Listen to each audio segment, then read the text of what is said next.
flavor's a little intense for me.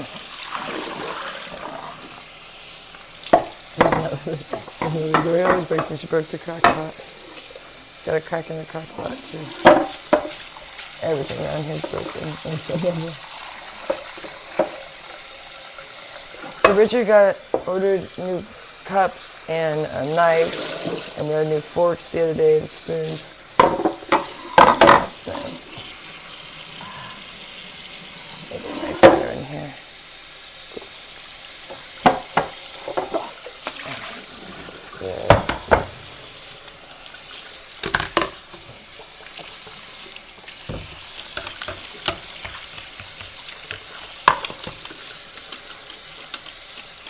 I'm trying to get it cleaner in this kitchen, but it's a work in progress. Every day I get it just a little bit cleaner.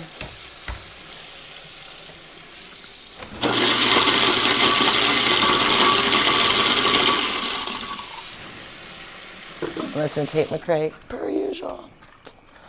I love her music.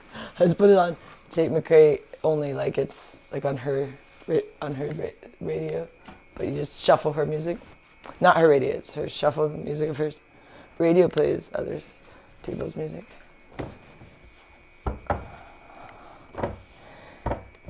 We'll make another one if we get bones today, but I don't know if we're getting bones. I need to clean this pan from last night. So I've been the one making sure all these pans stay clean. We got this great cast iron from Gloria. Now we've been using it too, so it's great. Since we've been cooking out here. I love the cast iron. We used to always use cast iron when we cooked before we lived here. Not in the hotels, but when we had our own apartments, we would use cast iron. We had this great cast iron. I love cast iron. It makes the best meat.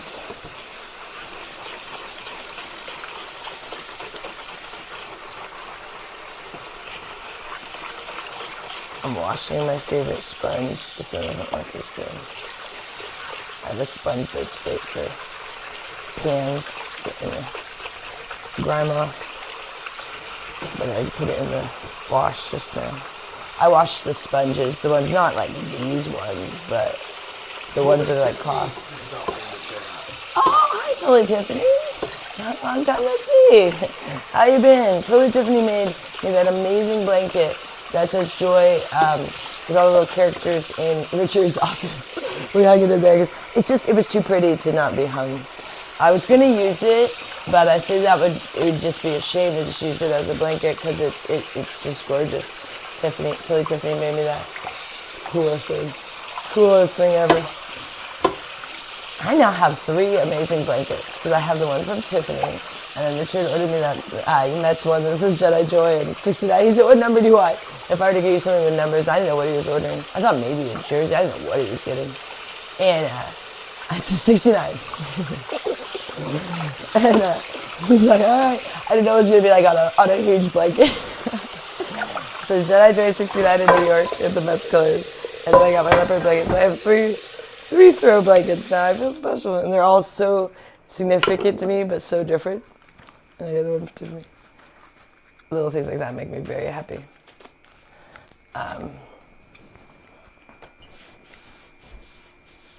So we don't eat this stuff. This is Gloria and Annette's stuff. Me and Richard only eat. Oh, look at what we got. Oh, I'm so excited. This way, you guys.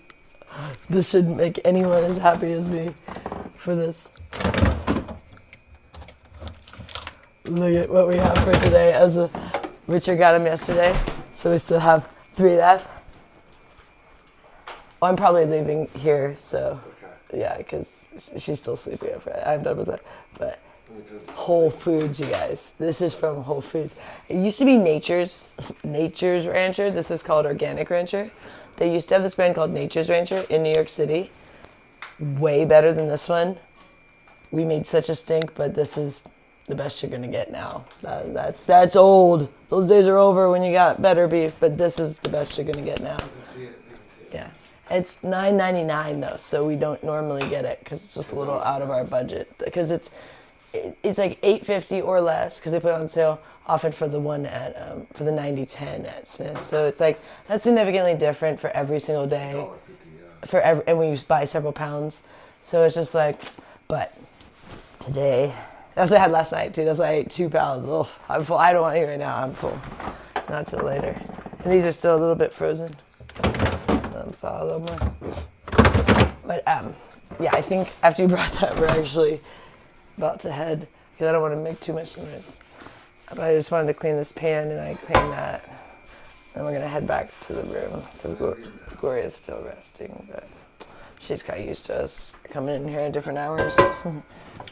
That's the other reason why we kind of used to cook in the bathroom to not disturb her, but you know.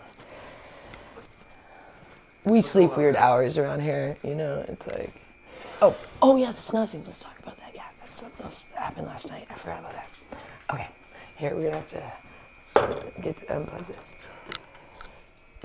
Thanks. Here, you hold that, okay, alright, let's go. Sorry about that, after you just got it set up.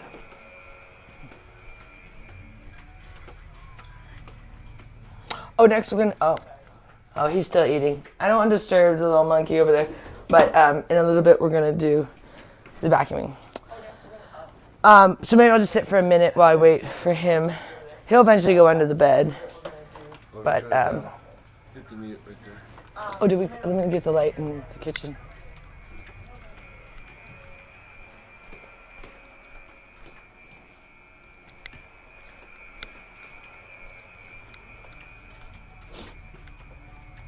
No way, you're in Vegas? Oh, cool. Yeah. Oh, no way. No. No way. Welcome to Vegas. That's awesome. Yeah, I'm going to vacuum in a second, but Casper's eating, so I don't want to disturb him. I don't like to vacuum if he's out. I don't want to, because it makes him go under the bed. So I do it when he's already under the bed. Otherwise, it just seems kind of... Can you ask them to hit the likes?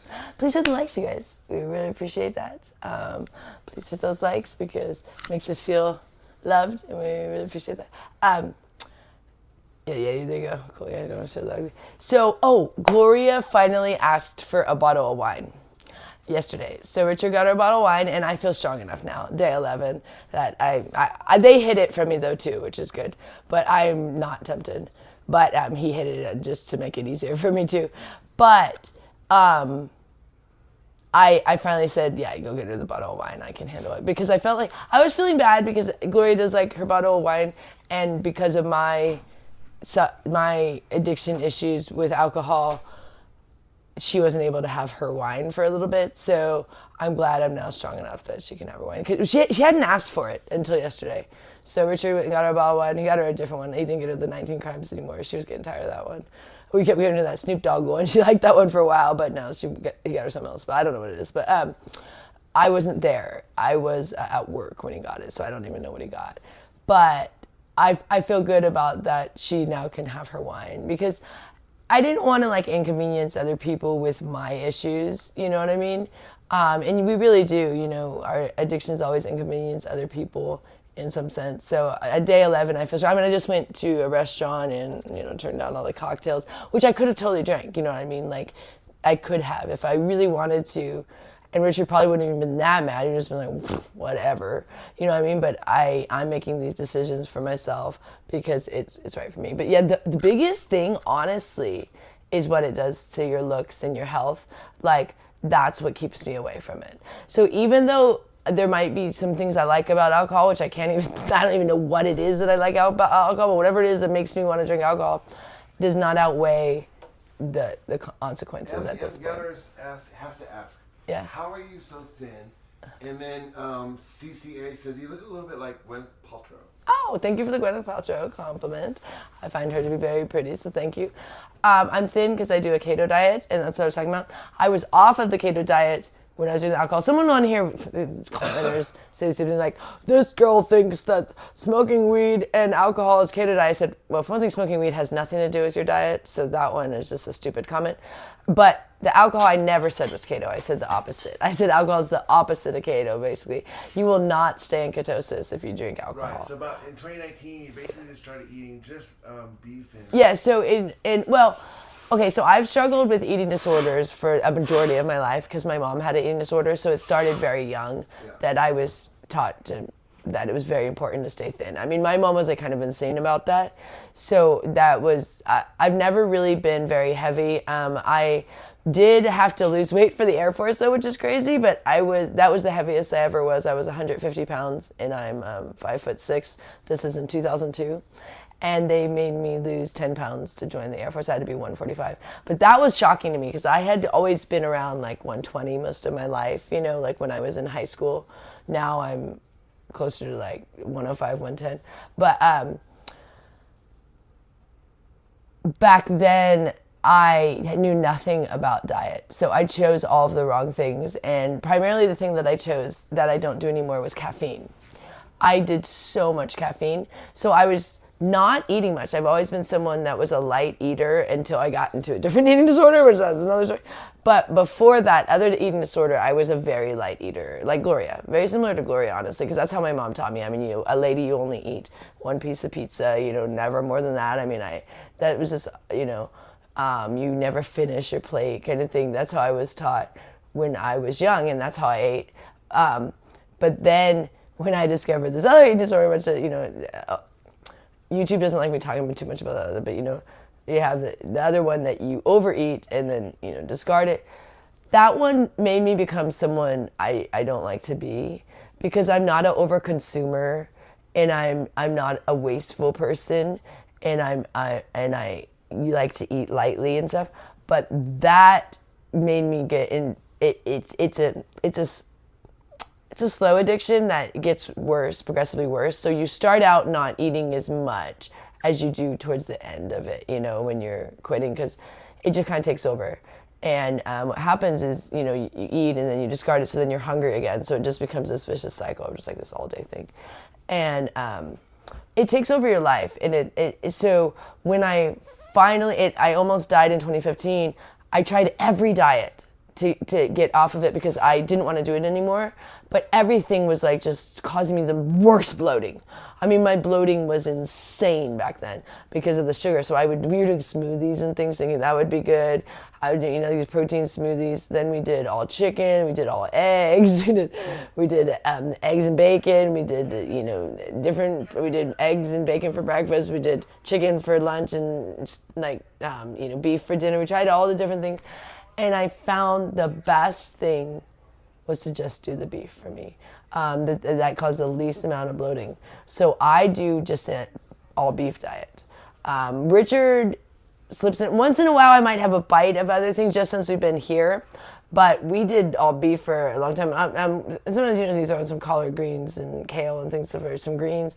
But we don't do those much anymore. But Richard wants to do this again, maybe a little kale and collard greens. But I like beef because I do the grass-fed and I like the organic. Because one thing I like the organic is I like how they treat the animals. But what I like about the organic too is it's a lot less fatty. So I think even though like you think like chicken is leaner, but chicken is very oily and they feed them grains unless you can get a grass-fed chicken, which is very rare. They have that in New York, but it's very rare to get grass-fed chicken. When the animals are fed the grains, it makes them much fatter, and that's what they're trying to do. They're trying to make them fatter. You know, they want more meat. So they're fattening up the chickens, fattening up the cows. Well, then when you consume that, you know, is going to make you larger than the organics, if that makes sense. But my issue is those things make me bloat more because the higher the fat, so like last night, like I did not feel well when I got home from that steak because it was, I guess I got a prime rib is what it's called. I didn't know what that cut was. I thought it sounded good, but it's not. At least I don't think it had way too much fat. So that was like very hard on my stomach last night. But I like my 93.7 is the favorite beef that I like, but we've been saving money by getting the 90.10. But I really don't like 85 because it just starts to be a little bit too. And 80.20 is like horrific. Romania's in the house. Oh, hey, Romania. Wow, welcome. That's, you know, I know nothing about Romania. It's crazy. There's some country. The only thing I know about Romania is that you guys have really good gymnastics. ZJ loves your bedding. Oh, thank you. I'm obsessed with Leopard. And I realize I've been obsessed with Leopard for a really long time. Like before I even realized Hey, South Africa. I was obsessed with Leopard, I was, because I just kept getting Leopard things, but I didn't really, it wasn't like conscious. Like, and it started when we first got to Vegas, I think. Maybe even in Panama. I can't remember if I got something Leopard in Panama, but as soon as we got to Vegas, actually Richard was the first one that got me something Leopard. He got me this jacket. It was like a faux leather, you know, like we got it at Palace Station when we were staying there. He got it at the gift shop. He'll go get me little things. He's so sweet. And it was faux leather on the outside. I wore it all the way to the cave. It started tearing. And then on the inside of the hood was leopard, like a furry leopard. And I loved that jacket. Did you lose your voice? You lost your voice, you know, that's my voice. My voice is bad because I just am recently getting off. I was being bad with my voice is due to the eating disorder for many years, but then my voice had gotten better. But I have been on and off. Like when I go to New York, I am not great with my diet, and hopefully this time I will be. So my voice is kind of going up and down with, you know, like it was fully healing and I wasn't ever, you know, messing up. But then now I've been struggling with, that's what I'm saying. Like I don't like to get too much into it because YouTube, but that's what I struggle with when with the New York thing is. Totally, Tiffany would like to know when you're leaving. If you can share that. I leave in 11 days. I leave on the 31st. I'm not saying what time, but yeah, I leave on the 31st. And I'm really excited because I'm not going to be drinking. But like I said, I have to really try to stay on my keto because one thing, yeah, it's not good for your voice. It's not good for your looks. It's not good for my body. It's not good for my body. Eating disorders are not good for your body. Just so you know, like they're not going to make you look the way you want to look. They're going to make you look weird. Hey, so thanks for ZJ. the keto diet is your best option if you just really want to kind of feel free of food addiction, to be honest. Because when I'm on the keto diet, I have no issues. But my issues when I go to New York, sometimes it's hard to stay on the full keto for me. Well, because I do more carnivore. Traveling it is hard because I like to do my beef burgers with like no condiments, no sauces, nothing. It's a very hard thing to get a burger. Well, and to get okay, you can get a burger with nothing on it, but all you're going to get is a little tiny patty. And you're going to pay a fortune for it. I like to eat like a pound of burgers. So to get like a pound of burgers and with no fixings is actually a really hard thing to get, especially at anything that has food ready. Like if you go somewhere and there's never something like that. It's always saucy things. Like even if there's chicken's like covered in sauces. Because in New York they have a lot of like hot food where you go in and you know you make yourself something, you can weigh it.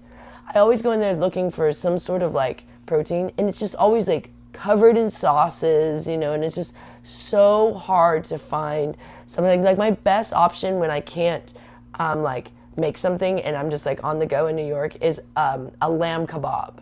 That's like the best thing you're gonna get for like what's similar to what I eat.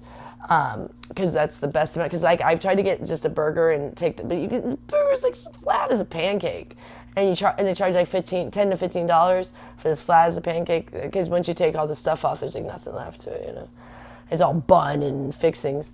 So it's really difficult there to get just meat. So I'm really excited. Oh, my client last night gave me 3 Uber gift cards for $50 each. So I have $150. He does that every time I go to New York. He gives me Uber gift cards. But what about ketamine therapy? No. Ketamine therapy, I do not agree with. I actually have a client that does that he has some insane disease that causes his skin to feel like it's on fire. Like it's a constant pain. I don't know. It's a really rare thing. Like so when he's touched, like it feels like it's like fire touching him, and he takes ketamine, but it's a very intense thing. It should not be taken lightly or recreationally, and people can get in those K-holes. It's not a good thing, and I think that's what Justin Bieber's on. It's a weird thing because I have another client that does it, and I can't see him anymore because he disturbs me because.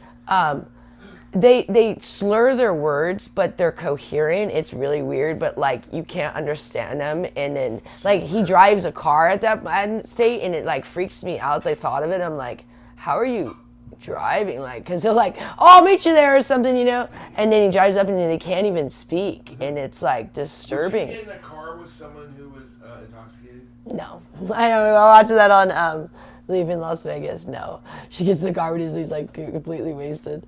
No, I would not do that. Yeah, she's like, you're drunk. You should be driving. Oh, sure, I'll get in your car. Yeah, he was like, no, no, but this client, like, he rolls up. He has like this. He's a weird dude. He's a Vegas guy. I don't see him anymore. It was like years ago. He rolls up in like this van, and like then he gets out and he can't even speak. And you're like, you were just driving. It's really weird. And oh yeah, ketamine was as he's slurring. It's like it's the weirdest. It's like really weird. It is a cohesive mouth. Like they lose. They can't move things. Like, so move their mouth, but they think they're coherent. It's weird shit. No, thank you. So, to me, they feel super intoxicated, but they're claiming they're not. Like, they feel they're coherent, but they just can't, they lose function of, like, their body. It goes, like, numb. It's weird. I don't know. Not interested. And then I guess they can get stuck in that state of, like, where they're just in this abyss. And that's what happened to Matthew Perry. So I would not recommend that, except for maybe extreme case. Like I said, maybe that guy has extreme pain. He says that's the only thing that calms the pain for him. But his is like a therapy, and he goes like once a month. It's, you know, and he gets some ketamine therapy that he goes to a place or something. I don't know. But anyways, it does not seem like a good thing. I'm not into any drugs. The only drug I ever did was cocaine, and I'm not into that anymore. I like weed. People consider that a drug. Okay, if you consider weed a drug, then I like weed. Okay. Weed is the only thing I do. I've never been into pills or anything like that. I'm not into downers. The only thing I ever liked was cocaine, but I didn't even like cocaine as much as I like alcohol. I'm more an alcoholic. That would be what I would say would be my drug of choice is alcohol.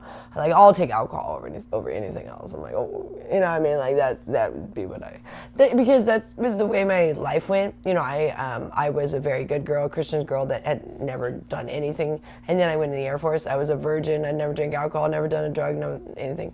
I'd only had like one boyfriend at the church in high school. But so I go in the Air Force, and then all that there was alcohol. So that's kind of like why alcohol became my thing, and there was no other drugs because there's no tolerance for drugs in the Air Force. I mean, some people do, but you get kicked out because I got drug tested all the time because I flew, so you get drug tested all the time.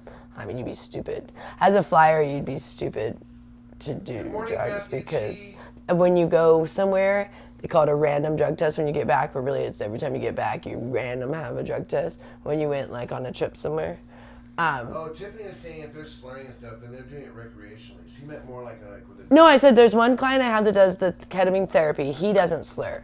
That's the one that does it for the pain. That client I would see again. He's a nice person. He's in New York. But the other person is a Vegas person. His recreational for sure. That guy's like totally recreational. He's a wacko. But yeah, no, he's weird. But the other guy, I can see, that's what I said, I could see where there's a need for it, but definitely I would not recommend recreational, and I would not recommend unless you really need to, because it's a very strong drug. And you can die from it, you know, because I don't fully understand it, but there's that K-hole thing where you don't come out, where you get in that, where you're just, because I guess you're kind of like in a, I think it's something where you're on the outside looking in kind of thing, like they're seeing themselves a little bit, but maybe like not fully, like it's an out of body experience. I think I think that's what it is. So that's why I think they get stuck in where they can't get back to their body, you know, because like they're viewing their body, but they lose like function of their body or something. I don't know. I don't fully understand the drug, but why it's good for pain is because you're not fully feeling your body. Does that make sense? So like, you're kind of stepping away from your body. It's like an out-of-body experience. So they get stuck in this out-of-body experience, is that K-hole, something similar to that. I don't know. I mean, I don't fully understand, but it's something like that. That's what has been explained from the people that have done it, that have told me, those clients. But I have never tried it. And except for, actually, one time it was mixed with something that I didn't know in New York. I think it was like a mixed thing that I was not a fan of that. This was one of my trips that I would never... someone offered me something and I was already drinking and I thought it was something else, and later they told me it was like this mixture or something, and that was one of my worst days ever.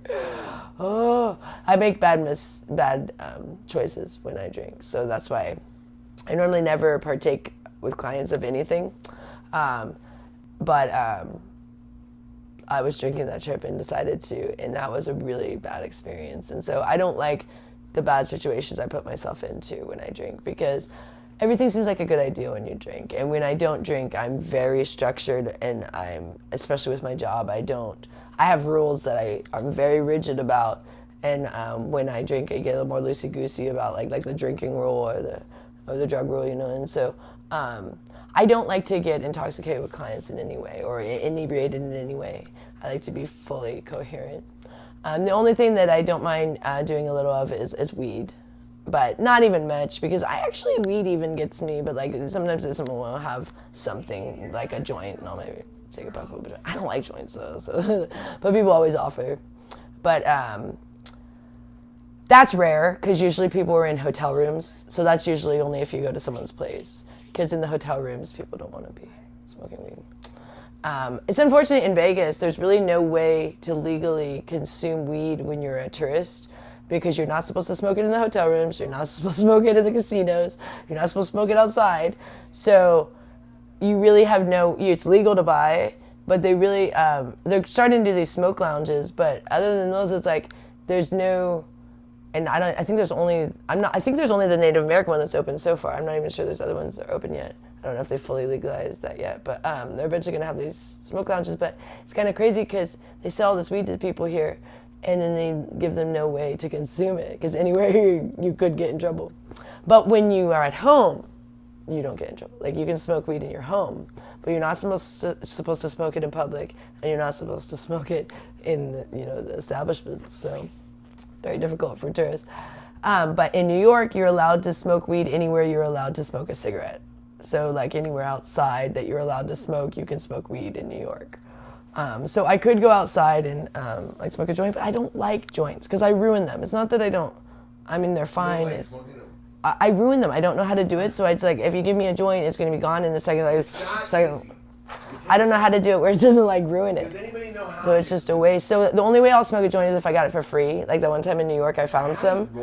But like to buy some and then ruin it, I'm not going to do that. And I don't like the idea of bringing a pipe. I mean, maybe I could bring our small pipe if I got it, because you just have to clean it perfect and then you can travel with it. But once you start traveling with pipes, they usually check your bags and stuff, and it just makes it more of an annoying thing, you know what I mean? Because they just want to make sure, So it's just kind of like, I just don't like, because we used to travel with like our bong and our pipe, but you just have to clean it. It can't be, have any. Jesus did drugs. Jesus. And it both my nose. Anyways, Wait, Tiffany moved out here? I didn't know Tiffany. Oh, Tiffany, you live in Vegas? I don't know if she lives in Vegas, but it sounds like she moved out here. Oh, because you were like close to the East Coast, right? Well, she was in Spokane. Oh, you were in Washington. Why was I thinking you were on the East Coast? I don't know. That might have been the other one. Oh, yeah, what was it? Haven? No, I haven't even mentioned that. Oh my gosh, remember that? Let me put my nose really quick.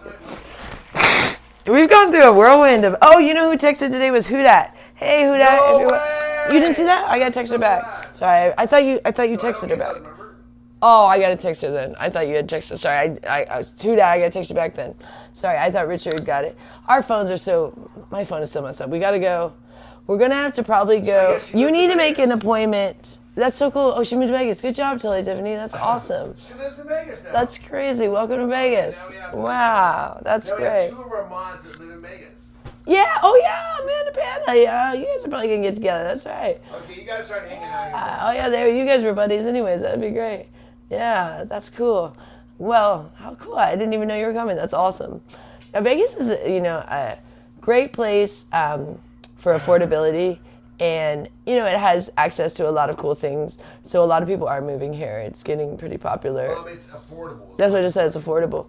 That's why we live here. I mean, we didn't choose to live here, but that's why we, can't all go to New York, because it's it's too expensive. Here makes way more sense. That's why I go to New York for business.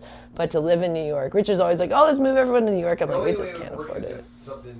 And they don't want to go. Gloria and Annette don't want to go. But we also can't afford it. It's just too expensive. Although it'd be nice because I could work all the time there, but it's just too expensive in New York. Like, it's just, like, I'd have to work always. I'd never get a break. And that's what we did for that year. It was just, like, not one day off, you know, and it's overwhelming. So, and you can't keep it that rate because you get sick, you know? And I got sick when I got back to Vegas. I was burnt out. So, you know, you're just like exhausted. But anyways, I go in 11 days back to New York. Did Casper go away? I can start vacuuming now. Yeah, I can start vacuuming. I'm vacuuming. It was supposed to be chores, but then Casper was eating, so I didn't want to disturb him. And it's early, so I'm trying, you know, I ended up doing the dishes, but I didn't want to make too much nuisance out there because Gloria is resting. But our sleep hours are so weird here because, like, they sleep all day and then they're up and they're like, so we don't really have, like, normal hours. So, like, 4 in the morning to us is not like 4 in the morning to most people. I mean, because Gloria probably went to bed at 4 p.m. You know, it's like doesn't really matter. But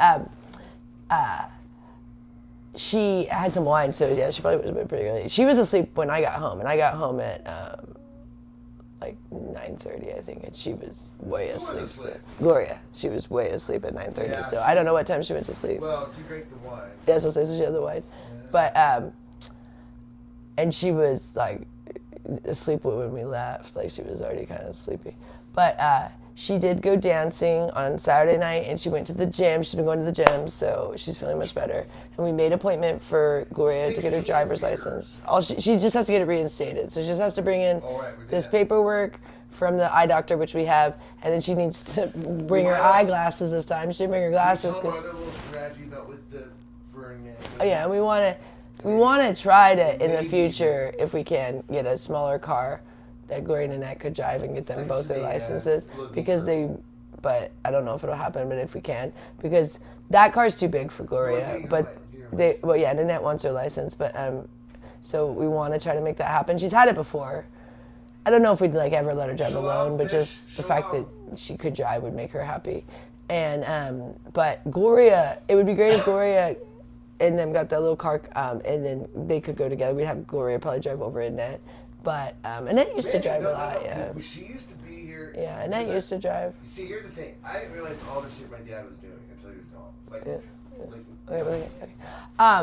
But when I first got together with Rich, Annette drove Richard somewhere. It was funny. Like, I didn't even realize that was a weird thing.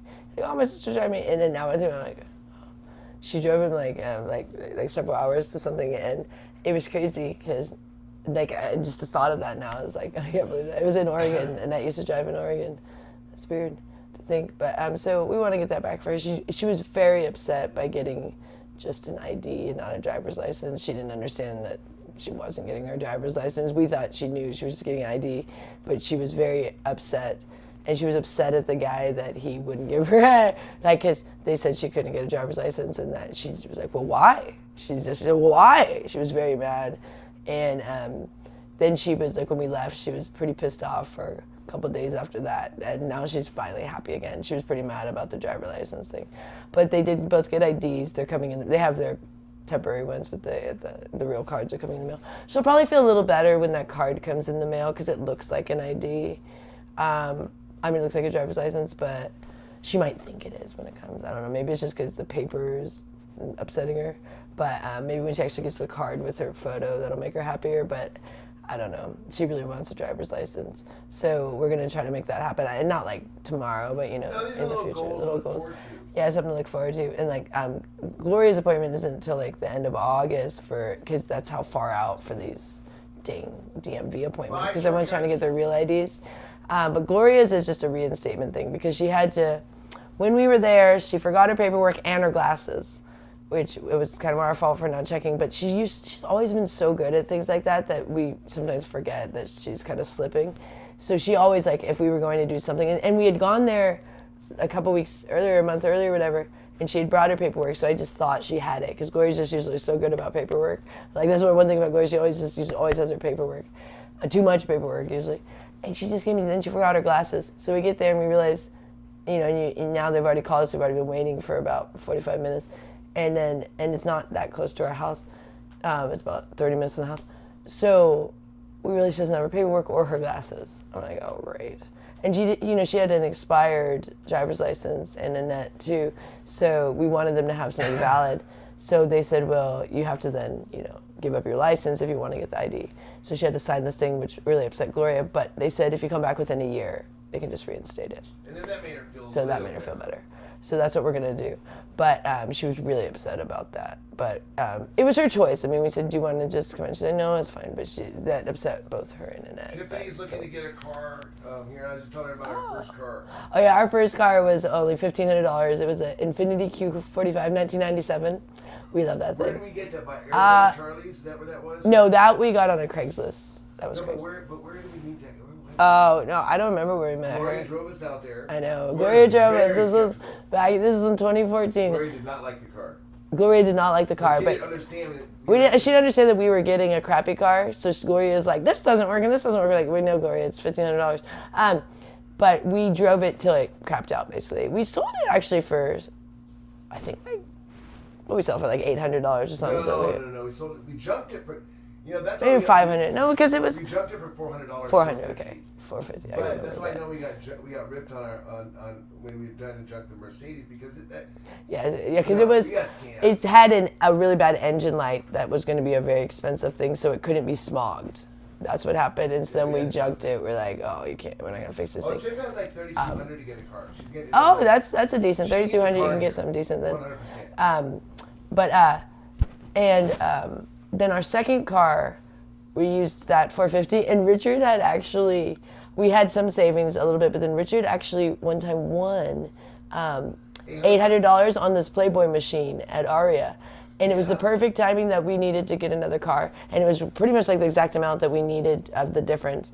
So we got then a 2002 Infiniti Q45, which was only like $4,000, I think, at the time. Right, so so we had a little bit, and then we needed just a little extra, and that 800 was really cool because we don't play much and we don't win that much, but it was just one of those timing things. So and that's the most he's ever won.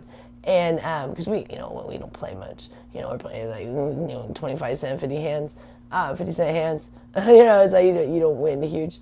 But that was our second car, and then our third car we finally stepped up, and that was the Jaguar. But our first two cars, were just basic here in Vegas.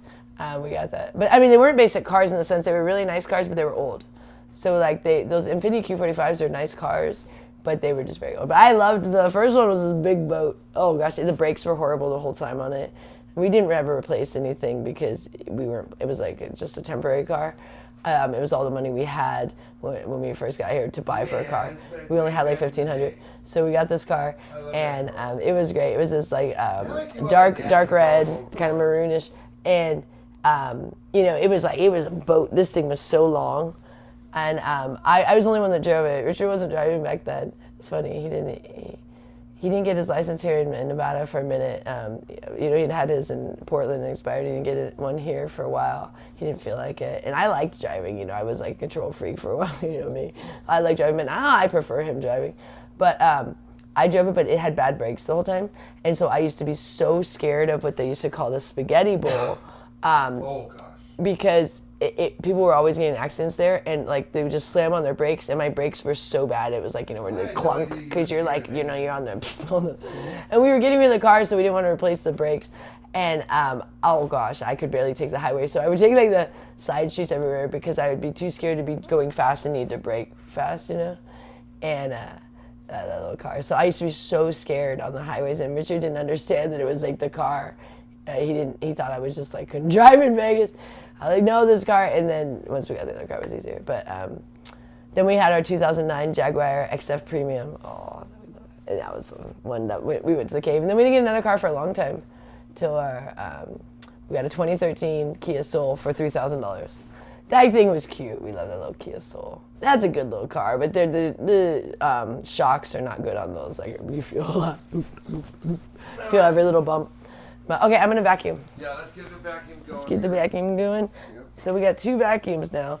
But this one was probably never gonna be a good long-term one. It's kind of a small one, this little guy. I use this guy as the attachment now, for the attachment, but the other one I like better for vacuuming, so I'll show you guys. So I just move all Casper stuff.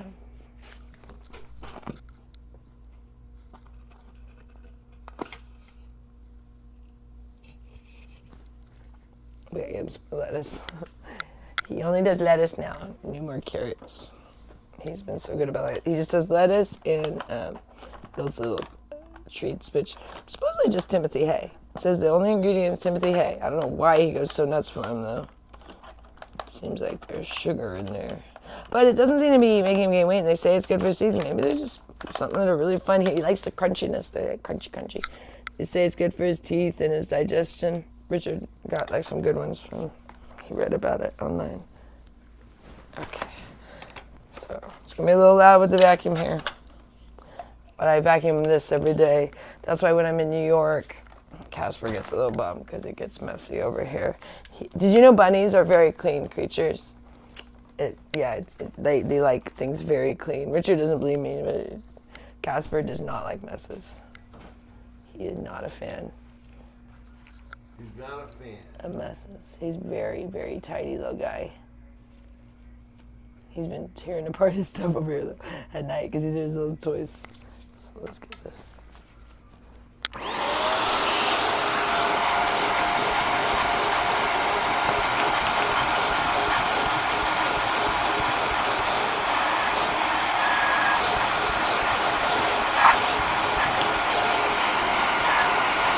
Casper's the funniest, but it's such a sweetheart.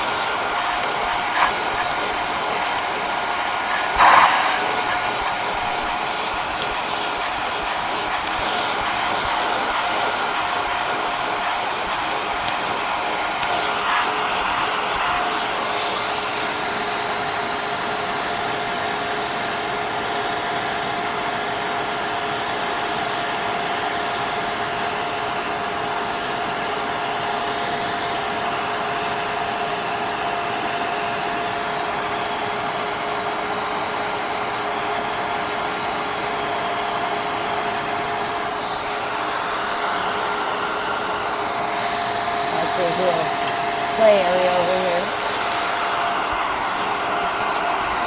He's such a squirrel buddy. He's quite the squirrel buddy. Okay, I'll move you guys over here.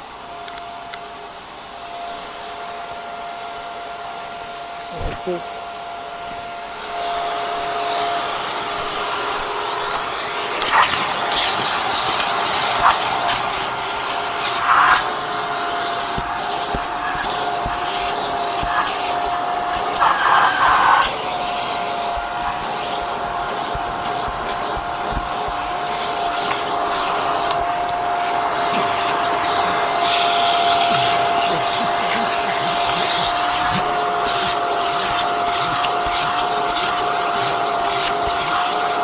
Casper's a yoga mat. He loves it. There's a little area over here.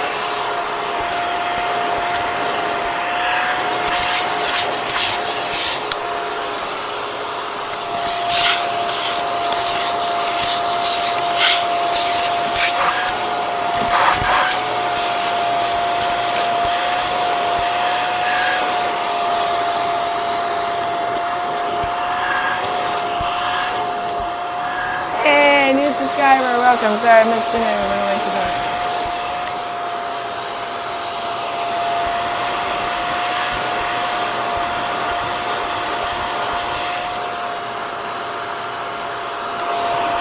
They can't hear the vacuum, so thank you. I always vacuum at this hour. They can't even hear it. I literally have my door closed, so thank you. It's not rude at all. Actually, no one can hear the vacuum. So why don't you maybe clean your own house, AL? So just hating on me for cleaning.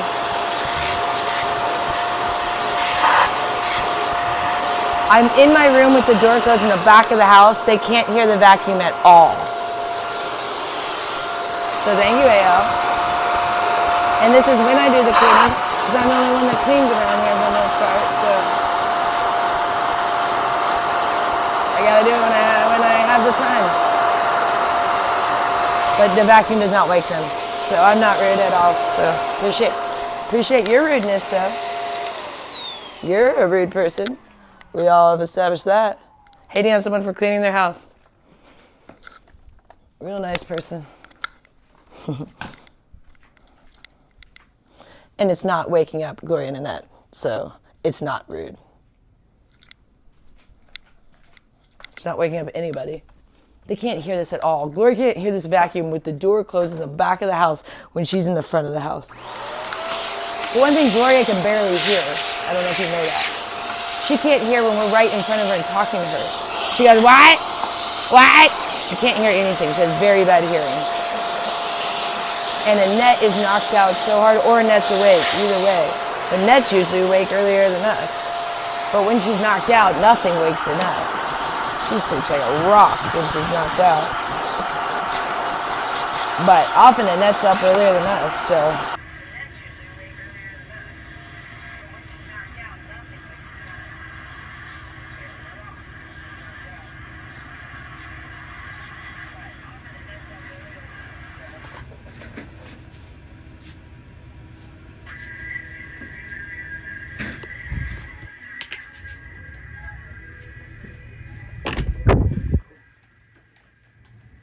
That's who's rude. We just switch over to this one now.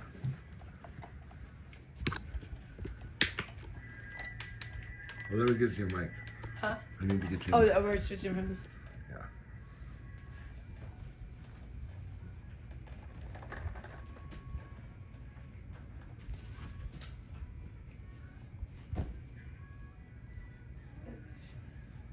Oh, it's showing your other one. Oh. That was in your. That's in your office. No, it's. Oh no, there. Oh wait, there it is. No, it's good now. It's good now. No, this is it. Okay. This is it. Hey, here you go. Okay. Here we go. Here, sorry, it was delayed. Here, do you want this microphone back? And then, do you want this other camera? Yeah. I can follow you around with that one. That one. Okay, so we're on this one now. You phone me around with the little one. Okay. Yeah, because I figured you'd be. Okay, so then do we want to get rid of this one? Okay, so I'm going to switch vacuums now. This one I'm going to clean out, and then I'm going to switch to the other one. That one I use for the attachment. The other one, they're saying, I'm so because I'm like, lady. This doesn't wake the ladies. We have the door closed. They don't hear the way back here. It's fine. One of Gloria can really hear. Plus, he's been asleep since like 2 a.m. And she sleeps all day. So it's not like I can vacuum during the day either. Very often. So it's like, sleep is not a problem around here. People get plenty of sleep, so don't worry about people not getting sleep around here. That is not a problem in our house. No one is lacking in sleep around here. Oops, wrong way. This thing. There we go. Yeah, so you guys don't need to worry about the sleep of our household. We get plenty around here. That's all we do all day is sleep. I mean, like, we live in a retirement community. We do our chores and then we go back to sleep, so it's not a big deal. But no, they can't hear the vacuum. Okay, let me get the other one. This one I'll put in the garage.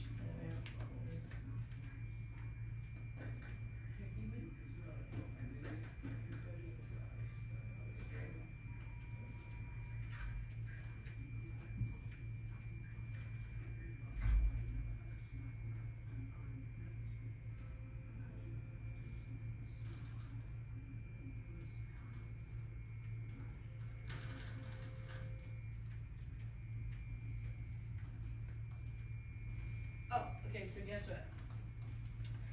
Annette was not even asleep. Annette went for a walk. So Annette was not even asleep. They're so worried about Annette sleeping, and Gloria is still knocked out. She hasn't even stirred. And Annette is already on a walk. Annette goes on really early morning walks, like usually before we even get up. So if actually Annette was even still, but it all was shocking. And I didn't wake her. I guarantee I didn't wake her. I vacuum all the time. The vacuum never has ever waken Annette. One thing, these vacuums are not loud. These are very quiet vacuums. So this is our other one.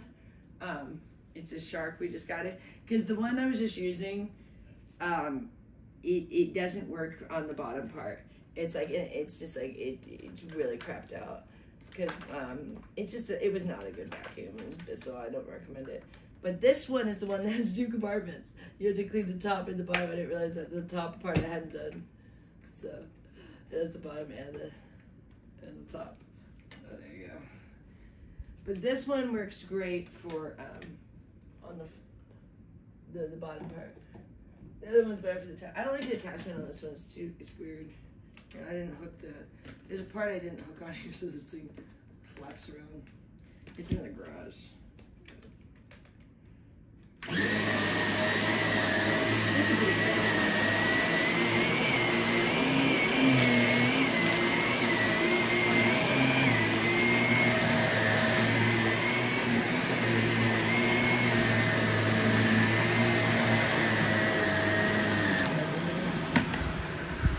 see what's going on.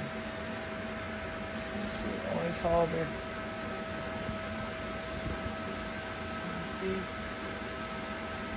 But you gotta leave this.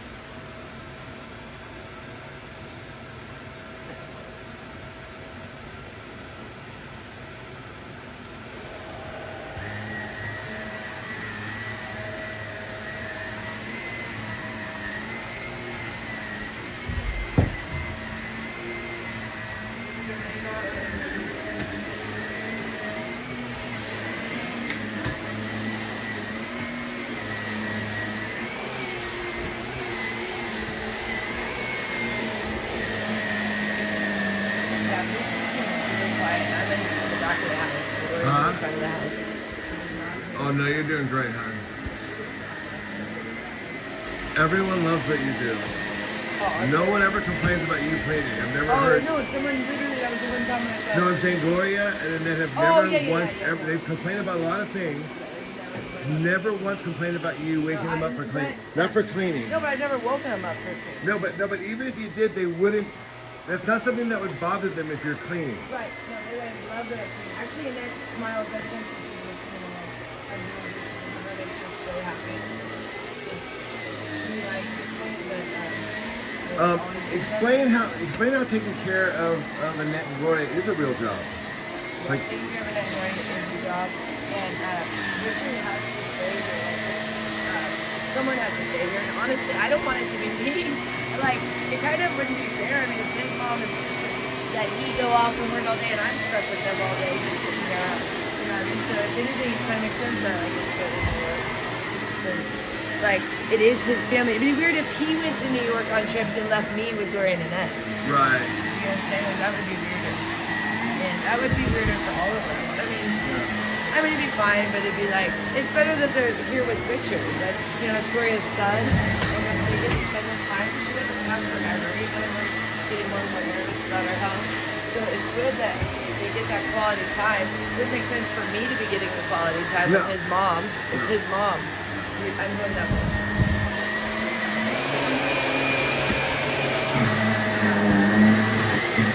So, yeah, it just makes sense.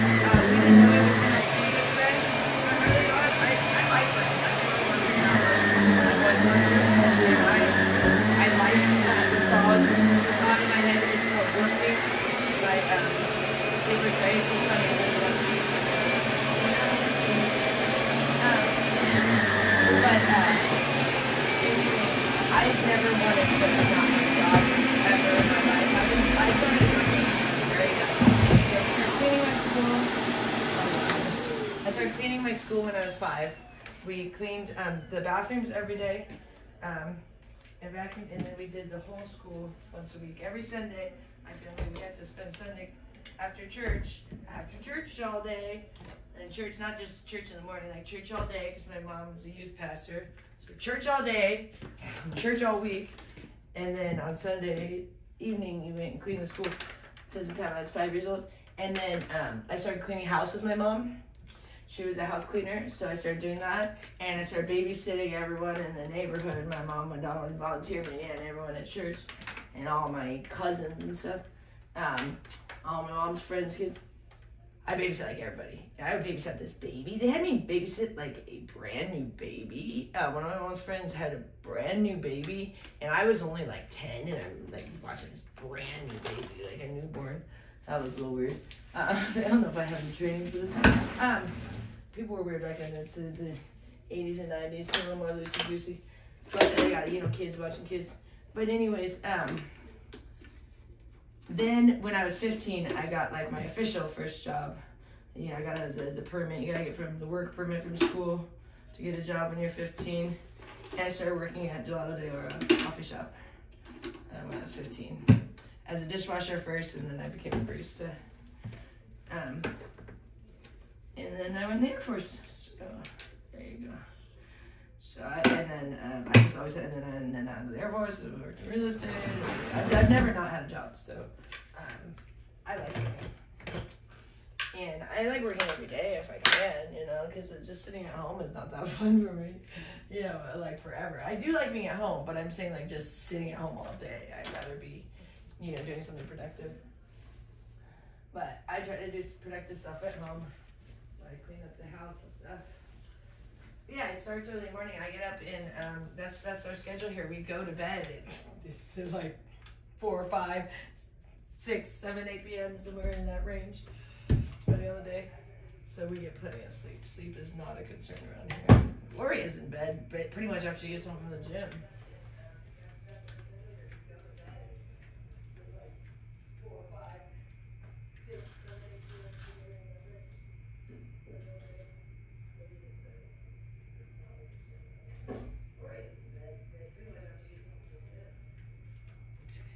Let's go pick up Annette's room a little bit since she took off. She always goes for morning walks. It's her favorite thing to do. That's when she gets her exercise a lot, is in the mornings. She goes for really long walks. And then she came back already. She's already back. Never mind. Can't go in there. She's back. She's back. All right, let's put this stuff back here. Casper stuff. She's already back. That was a short walk. She went on a short one this morning. Maybe she actually was just smoking. She now smokes outside. It's great. Annette has been so happy the last couple of days, which is good because she had gotten really upset about the license thing. And now the last couple of days, she's just been like ecstatically happy. So she is bipolar on top of the schizoaffective disorder, so she really does have mood swings often, for ups and downs. She really is bipolar. That's one of her diagnoses. So, are you guys looking straight at, oh no, I was like, so you're not looking straight at that light. Pointing you directly at the light. Are you seeing my medicine? I didn't know they were going to be like this. And then one is crooked. That'd be crazy. But my stapler broke. They're stapled. My stapler broke. But, I thought it was one. I ordered it on Amazon. It was like $3.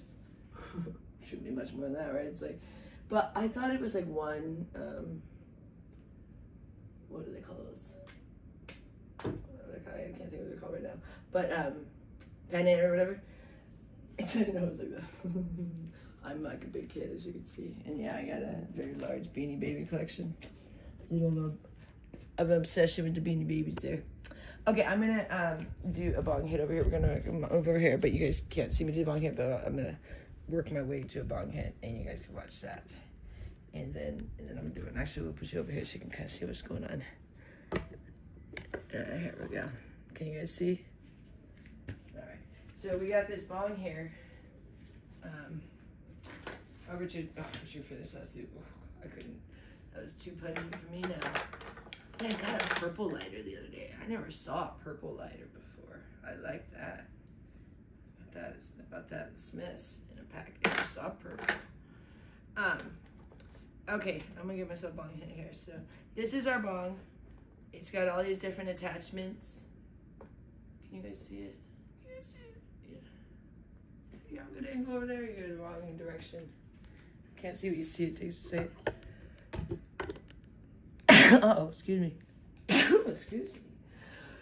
Sorry, I get sneezing fits. I'm gonna sneeze a couple times in a row. Okay, that's probably it. Sometimes it goes a while. Oh, that's really far away. I'm putting you guys back away. You're a mile away. Too far.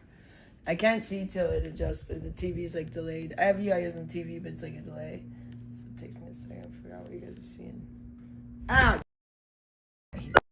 I hate this thing.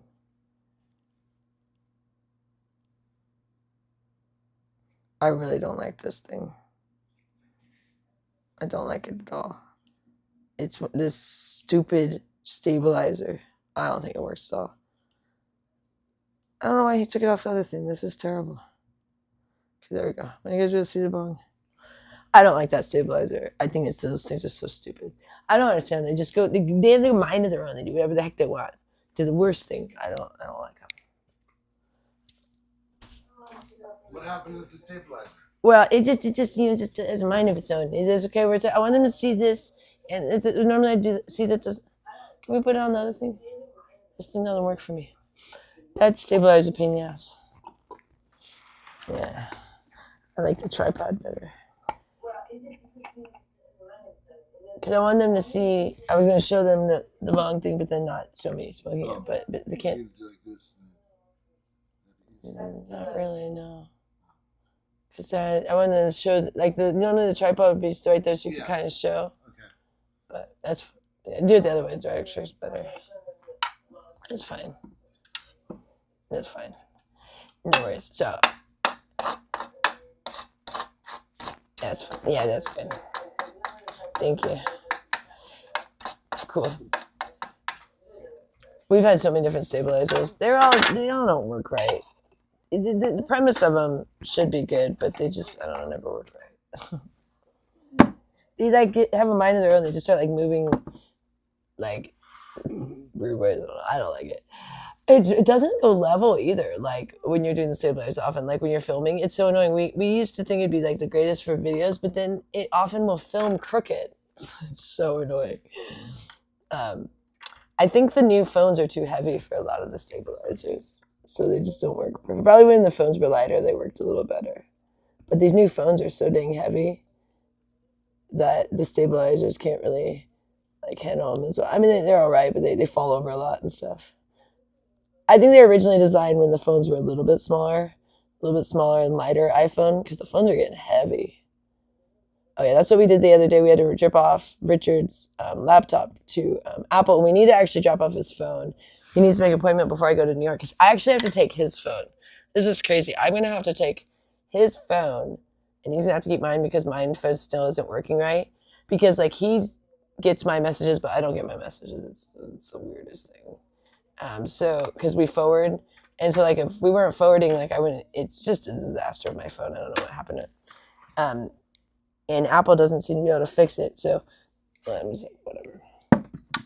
So I'm just gonna have to take. Oh, this one's like gone. Banana cream cake. That one's done. One little drop there. That's what we got. Osuo. I think I'm just gonna do the premium blend. HFF premium blend. Put that in there. You never know what's in there.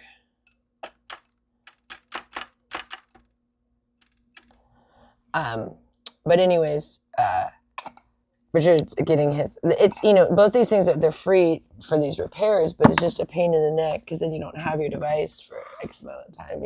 The phone I think they can do in one day, but the laptop is like a week-long thing. They have it right now, so Richard doesn't have his laptop, but it's a free thing. It was because we have like the warranty thing or whatever, or the Apple Care, whatever it is. I don't know. But anywho, here's our bong. This is Air, H-E-I-R. Their website is smokeair.com. They're the coolest bongs, but they have where you can add these dab rig attachments. See, like this. And so then you can do the concentrate on this with your same. This one's a dirty one, but we have it here. There's a cleaner one. We have a couple. We ended up getting a couple of them because you got to soak them, while the other. So like we have a couple of these little things. You have to soak them for a while to get them clean, in the weed cleaner. So we have like 3 of them now, so that they can be soaking. Richard got them. They were having this sale on 420, so he got these things for cheaper than they even normally. But they're not very expensive. I think it's like $40 regularly, and he got them for even less. But that's not that much because normally a dab rig is more. So all you have to do is if you already have the bong, you have to have the bong already. But you put that on there, or you can put on this other one, which is more like a regular bong. This little cylinder. But I like the ones that this bong has, which is these ones. This bong comes with these ones. Like this is the one that comes with this bong, and then we have another one, a gold one. I like the gold one best because the gold one has 8 holes, 8 little holes, where this one only has 1 hole. The 1 hole doesn't work as good. But the bong comes with the 1 hole one, but you can buy these other ones. So this is my favorite one, to use this gold one. Okay, so that's that. It has all these different attachments. This works pretty good too. I like this one. This is how most bongs that have one like this. Like we used to have Grav Labs. They always had the ones like that.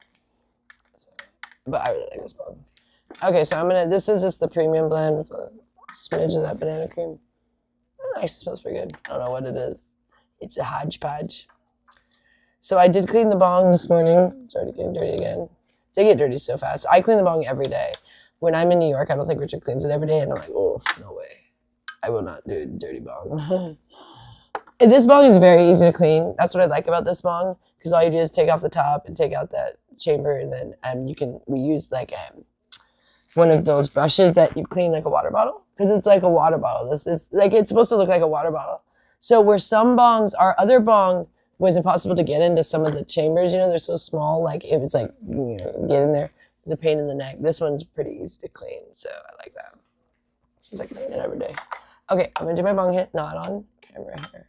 So let me take my microphone off for a second. Hold on, let's put it down into my, I'm gonna go behind you guys for a second. All right.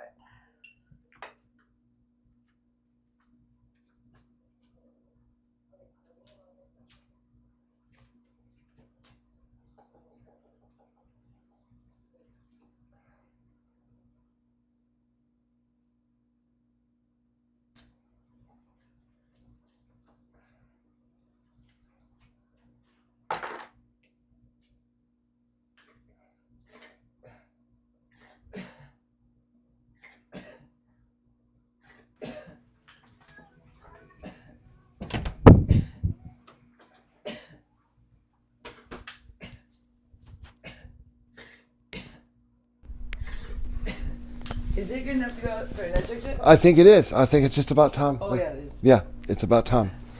Nunchuck. I'll bring the portable light too and everything. Okay, you guys, it's Nunchuck time.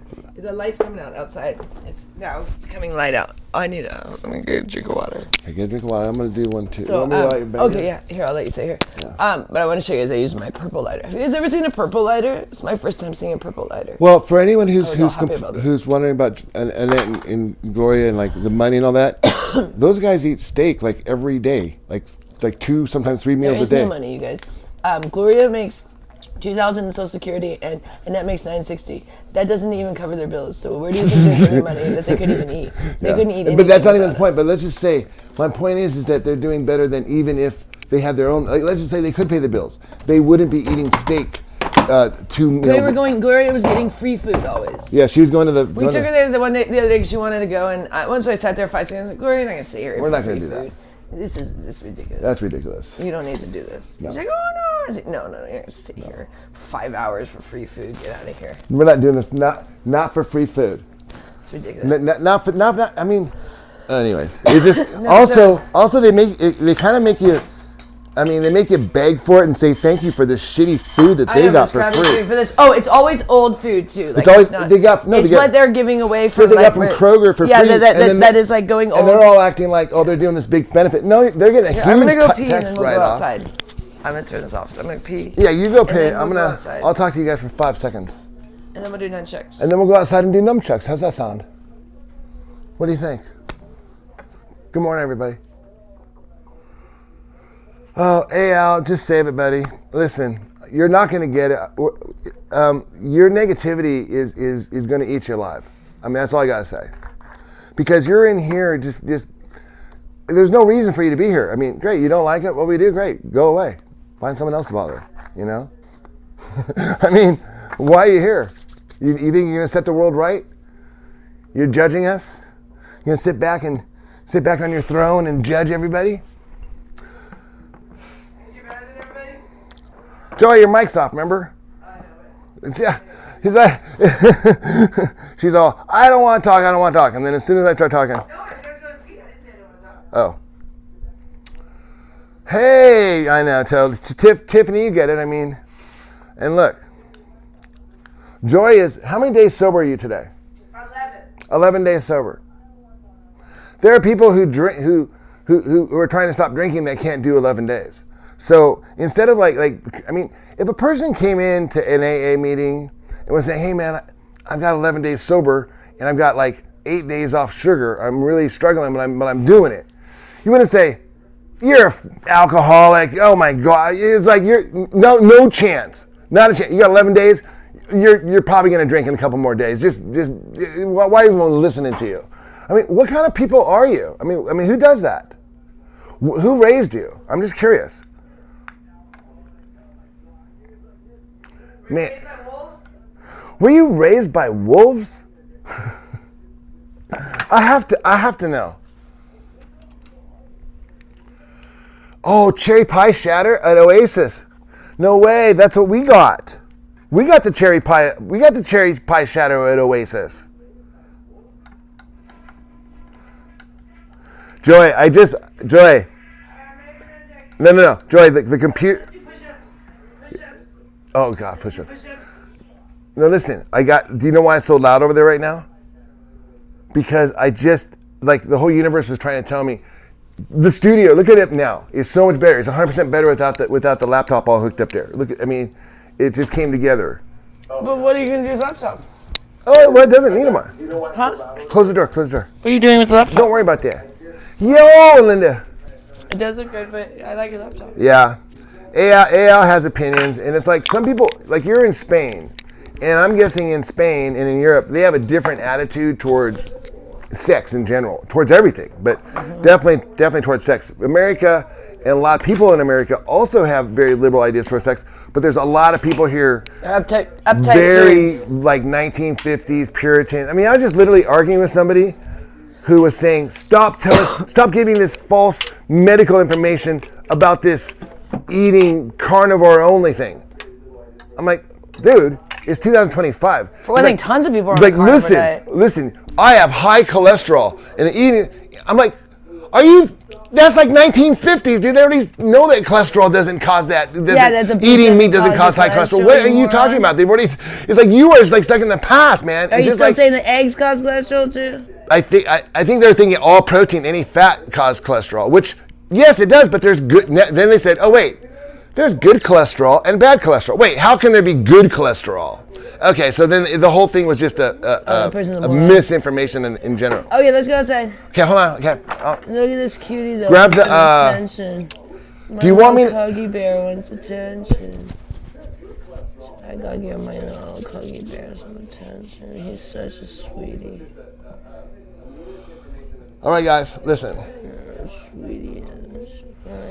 Well, meow, that's one way to put it. Or it is that they're living the best life ever, and we save them from being homeless and save them from being dead. All right, let's go. I don't have time to argue. Yeah. Let's go outside and do something fun. Okay, okay. Joy doesn't want to interact with cat no more. This is why we don't want to argue with these. Go get the tripod then. I asked you. Oh, the tripod's over there. Okay, but are we switching phones? No, just take that one down. We're gonna go to this guy.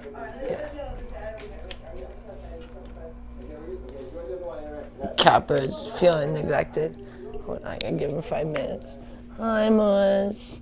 I didn't forget about you. He thinks we forget about him if we don't give him love. Okay, 5 seconds.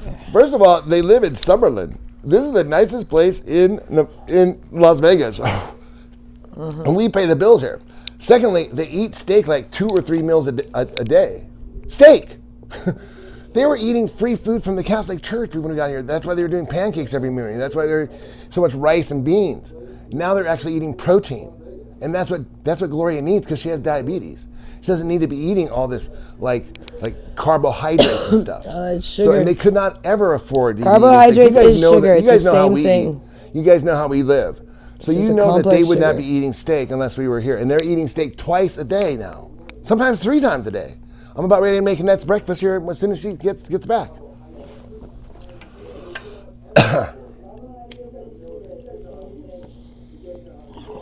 Hey, want to show for the 5 seconds? I gotta get attention to Mui. I get it. You have an issue with their money. There is no money. You don't get it. Gloria gets $2,000 a month. That's it. Annette gets $900. And her mortgage is $2,200. Don't even worry. Don't tell them about the mortgage. But it's like that's not enough. That's not enough to cover even the mortgage. So it's like, no, there's no money here, bro. Sorry.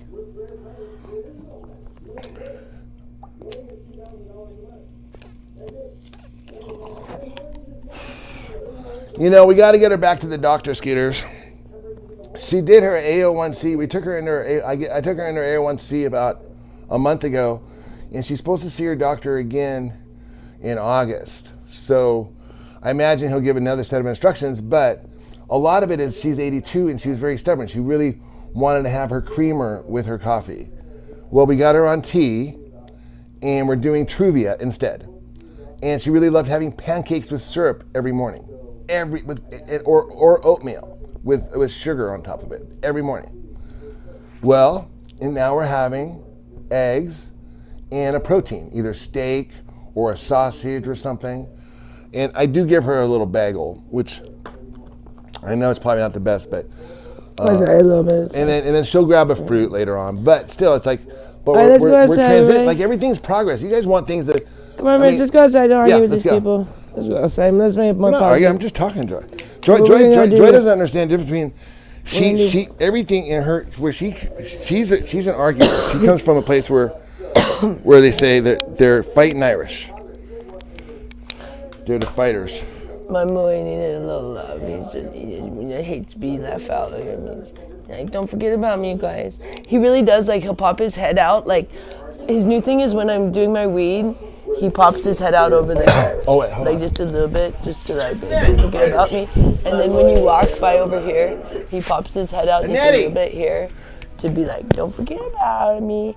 And what's funny is you can forget about him a little bit because he can be so quiet under the bed that you just like, you don't forget, but you're just like, and then all of a sudden there he comes like, like bunnies can be completely silent and they can be like, they do kind of get forgotten. But then he likes to make sure to pop out so we never forget about him. Yeah, here I am. Here I am, you guys. That's 100% correct, Pro Gambler. Without Rich and Joy, they wouldn't have any money.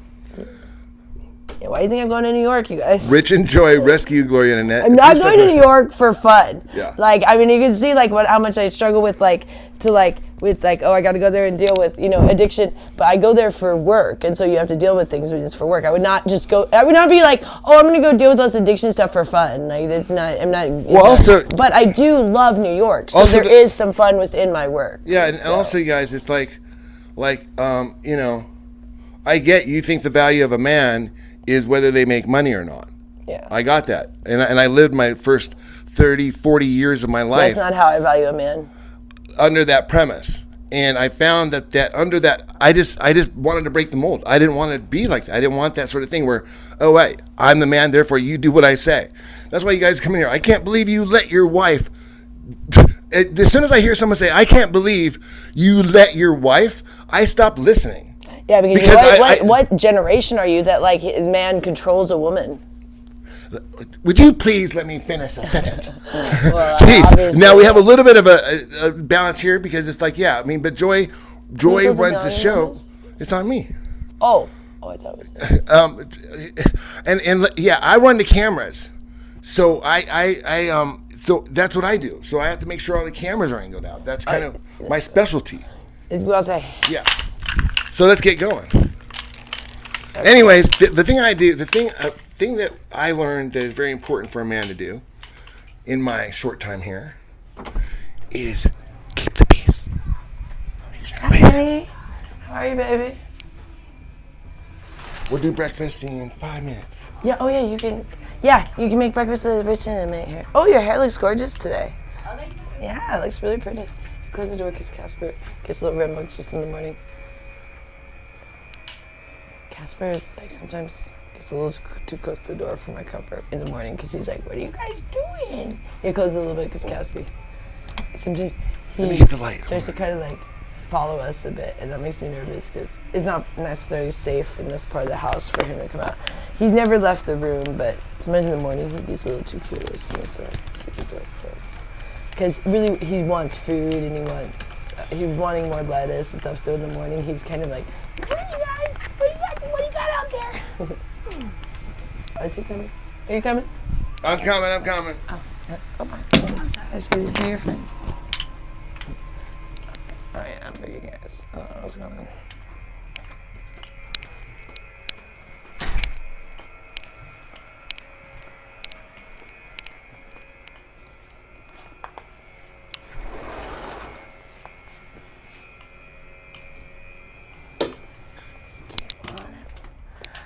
You don't got no misses, but you got a sports car.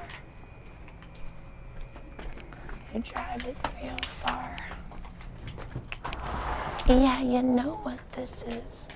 There you are. Hi, boy. There you are. Good morning. There you are, little monkeys. Little monkeys are out here. I call the bunnies monkeys. I guess I don't need sunglasses yet. Wow, this is nice. Oh, Richard, we need hummingbird feeder. They're really mad. I think it's empty. That one's empty again? Well, yeah, and I don't think we have any more. We need to order it from Amazon. You got it. There's something else I need. Wait. Oh, I have this spray for my hair I want to get. I have to show you. I got to order it. I got it in New York last time, but I want to get it. Hi, you. Good morning, little guy. He's not even running off, little bunny. So cute. He's just sitting here. Well, hello there. Well, hello there. Oh, let's do push-ups first. Drive it real far. Listen to Tate McRae. I love Tate McRae. I do. I really do. I listen to like guitar music just on shuffle, like all of her songs. Oh, there's the gecko. Everybody's out this morning. Everybody's out this morning.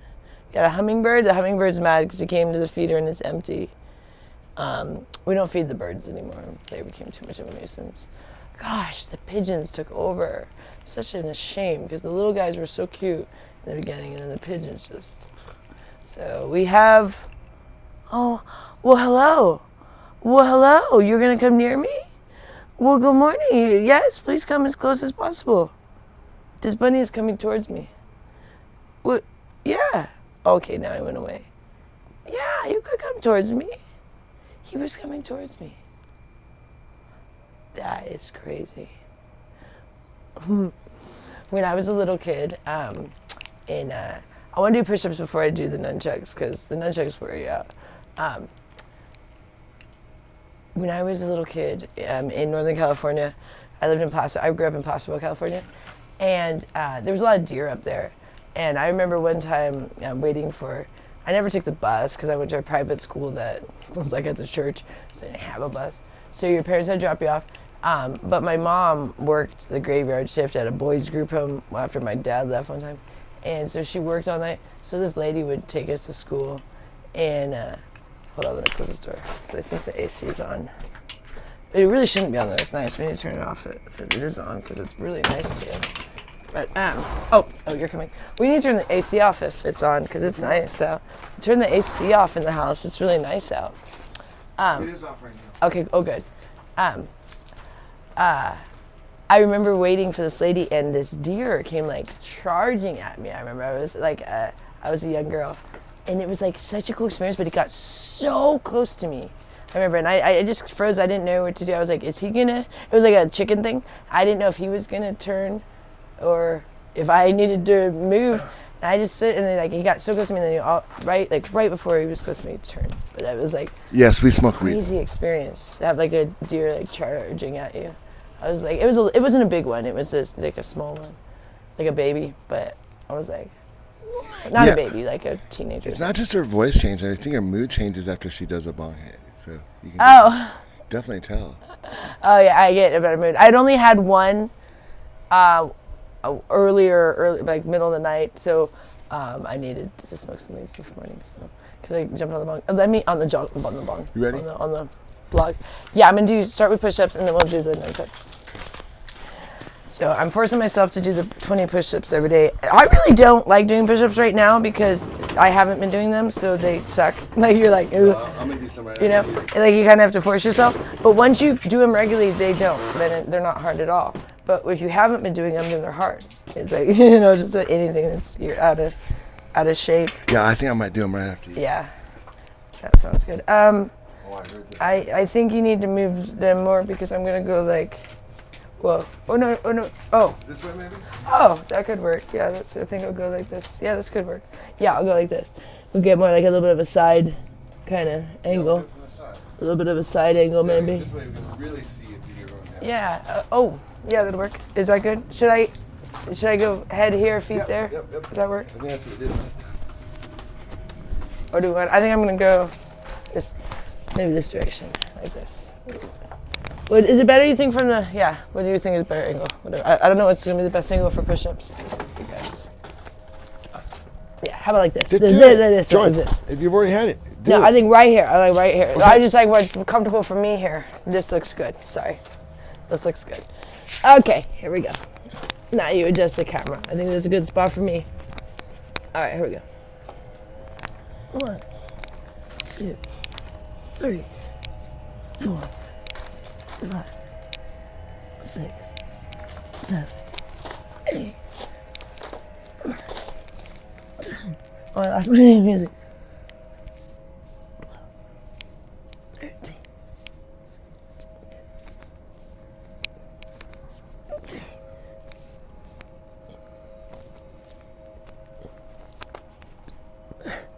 Nice. Honey. Yeah. All right. All right. I don't know if I went all the way down. You did. Oh, okay, I can't tell these days. I'm so tired. Like, guys, I'm not used to it yet, so it's like I can't even tell if I'm going all the way down because I'm just like, whew, going as far as I can go. Are you doing push-ups or should we go to nunchucks? You go to nunchucks. Yeah. Okay, I'll leave the towel for you. I have to do the push-ups first, otherwise nunchucks will wear me out, and then I won't be able to do my push-ups.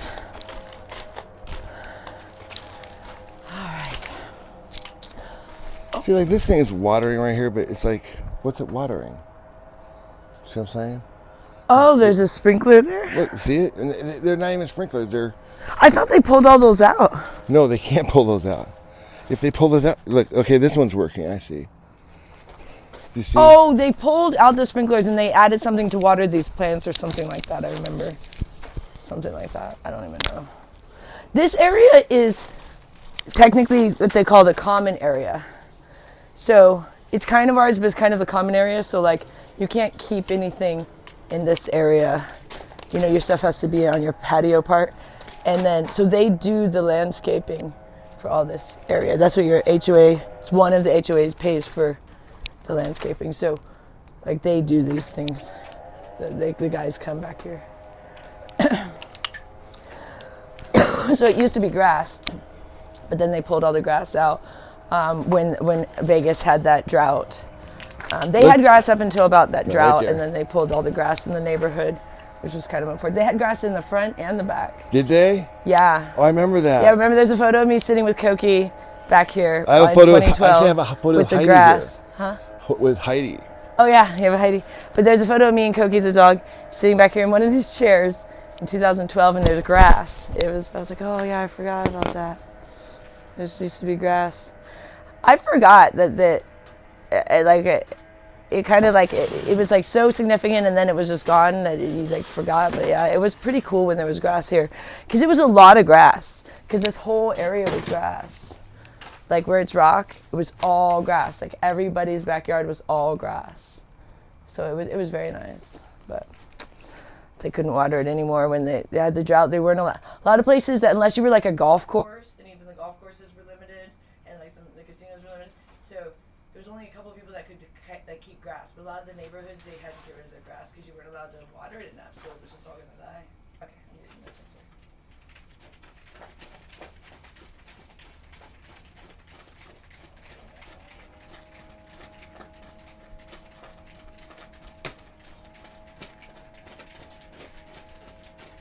And why do you do nunchucks? I do nunchucks because they're a fabulous, really quick workout. And we learned them back in like 2018 probably on foam ones. And then now these are bamboo, the really hard bamboo. So you don't want to start on these because you will hurt yourself. You will hurt yourself with nunchucks, but it's hard to describe. It's not the end of the world. It's like a pain that's like kind of feels good in a weird way. Like it hurts, but you're like, whoa, you feel stronger. That makes sense. The higher up you go, the more of a workout it is, but you don't have to do it for long, and it's a phenomenal arm workout. And if you do it several times a day, it's even better, but I'm kind of working back up to that.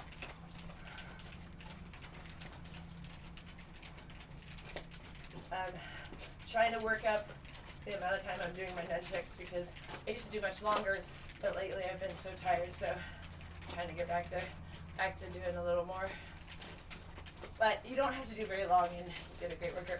And the more you move, like that's why I spin around, because it takes so much coordination. Why I do it slow is because I'm trying to coordinate not hitting myself with the nunchucks and moving. So even though it seems like small movement, it requires a lot of thought and a lot of coordination and a lot of balance. And so the spinning is a really big workout versus if I just stand like this. I can swing my hips to get a little bit, but the moving around, that's why I do this, requires a lot of effort from the different muscles and like coordination to just spin around like that, because I'm swinging both of the nunchucks in a figure 8, but and crossing the figure 8s, and then I'm having to coordinate spinning around, and I'm on rocks in crappy sandals. If I had better shoes, I could go quicker too. So all of that requires your body. The things that very light workouts that are using like that, the ones that are using small muscles but are like can be like your best workouts, like because nunchucks are using very small muscles. Yeah. So it feels like it's like a light thing, but it's actually a very intense workout because working out your smaller muscles is usually even more intense than working out your bigger muscles. It's like working out quads or something.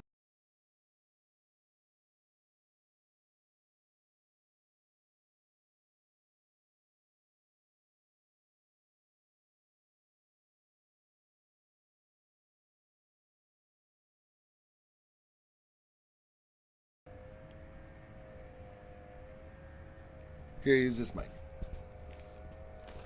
Here, you go.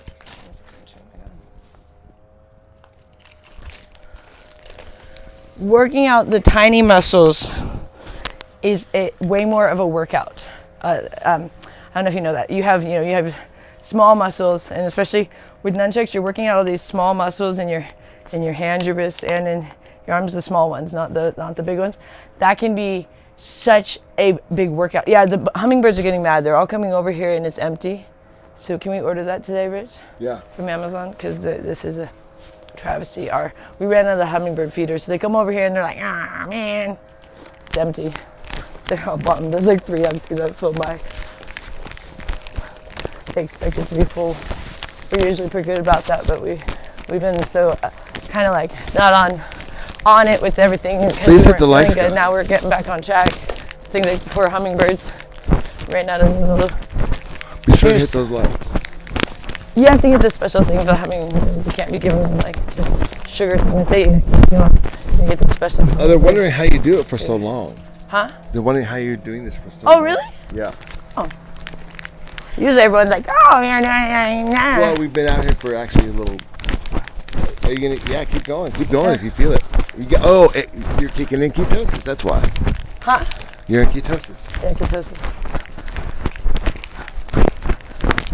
They want to know: do you also work out? Are you a bodybuilder? No, but I'm an athlete like my whole life. Like, so I have worked out in the past. I've always been an athlete. Like, my family is very athletic. They're all track stars and swimmers. So I've always been very athletic. And I did track, and I did cheerleading, and I did dance, and I played flag football in 8th grade on the all boys team. But anyways, I used to go to the gym for 2.5 hours a day, that's what we're saying, until I did the keto diet. And now that I do the keto diet, I don't have to go to the gym. I just do my nunchucks and push-ups, that's really it, and try to stay active.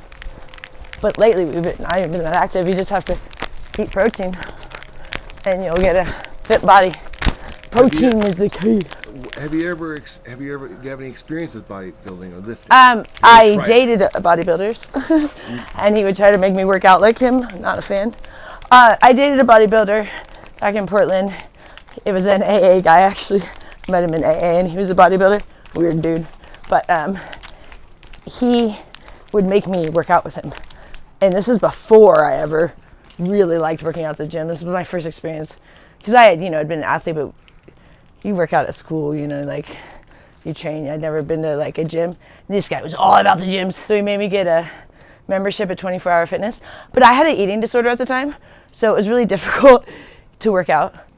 And he knew I had an eating disorder, but he kept trying to think if I would work out, it would stop it, but it didn't. And it was really difficult because he wanted to train me, and I was not a fan of that. And he was my boyfriend at the time, and I didn't like that because he'd be like trying to tell me what to do at the gym, and I'd be like, nah, I don't like this. I don't like this game we're playing. I don't like this at all. He'd be like, yelling at me. I'm like, no, I don't like this. You're kind of the boss. I didn't like it. And then, but he would work out till he threw up. And it was like he liked that. He was so intense, and he worked out every single day for like several hours at the gym, every day. And he would win the competitions and stuff, but weird, just weird stuff. Those guys are weird, the bodybuilders. One thing, I don't even like how their bodies look. I wasn't a fan. It wasn't his body. I don't know. It's just weird. I didn't really want to date this guy. I was one of those things you kind of get wrapped into something you're not really want to be in. Finally, I appreciate someone who says protein is good for you.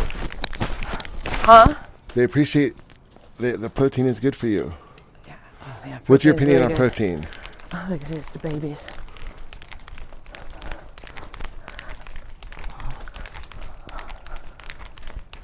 What are we doing about shopping there? We need not much, but we need some lettuce and a couple pounds. Yeah, I'll run out there and go grab some because we stuff. have still 3 pounds from Whole Foods. Okay. So I want that for breakfast. Okay, I'll make you your little breakfast. We have Whole Foods beef. Actually, maybe that's why I have energy. I ate 2 pounds of Whole Foods beef last night. That helped. And I haven't had that in so long because... How did it make you feel? So much better. It might be worth the extra money just because the difference how you feel versus the Smiths, but I don't know. It's like 15% more. I know. We're not going to do it right now. Maybe in the future. Oh, Richard, I have a fan club out here. Oh, bunnies? They're watching me do the nunchucks. I know that. These bunnies are watching me do the nunchucks. I'm not kidding. I have 2 of them watching me. Yesterday when you were out here talking, they came. No, I have 2 of them watching me do nunchucks. Bunnies. Wild bunnies watching me do nunchucks. They're watching me. I just see that. There's 2 of them. They're watching me. There's one right. Ow, ow, ow, ow. I hit both arms. Don't stop nunchucks midstream. Pay attention. There's 3 now. Hi, babies. Hi, Zeus the Bruce. 3 just watching me. Man, you should never work out until you vomit. That's ridiculous. No, he was insane. And that was their thing at the gym. Like all of his buddies, he had knew everyone at the gym and they all worked out together and whatever. But I hate 24 Hour Fitness too. It's just these gym rat dudes. It stunk in there. It just stunk like gym. I just remember they're so long and I hated it. I hated it. But he drove truck and so he would be gone. I only dated him for like couple months, but he was gone for like some of that time. And I was living with these lesbian girls, but their washer and dryer went out. Is how I ended up dating this guy. It was the stupidest thing where he said I could do my laundry at his place. There and he then goes. he kind of just wormed his way in fast. to get me to date him. I didn't really like him, but I don't know. I was in AA and you're just fresh into no drinking, and I was only like 22. And he was much older than me. It was just Joel, he really took advantage. I mean, so my sister came to save me from this guy because he was pretty aggressive. He scared me, and he scared me to leave him. He was like a weird dude. So my sister comes and she gets this U-Haul and gets all my stuff, and it was this crazy thing too because he came home and he was mad and he was revving up his Jeep and stuff, and me and my sister was this standstill. He was a weird dude. It was a bad situation I got in, and my sister luckily got me out of that. But it was, he scared me. He scared me even after I couldn't let him know where I was living, and I would see him and I was like, weird dude. So Joel, and MD, Joel, do you notice the energy difference in the last 10 days? Yeah, 8 days? Getting back in ketosis. Yeah, and that's what we were documenting, is that you could probably literally see, and Joel mentioned, wow, the energy today is so different. I know, because I've been telling you guys, I've been trying to get back into ketosis, and that's why I don't want to drink or even do the sugar in New York, because you see the difference of how I feel, you know.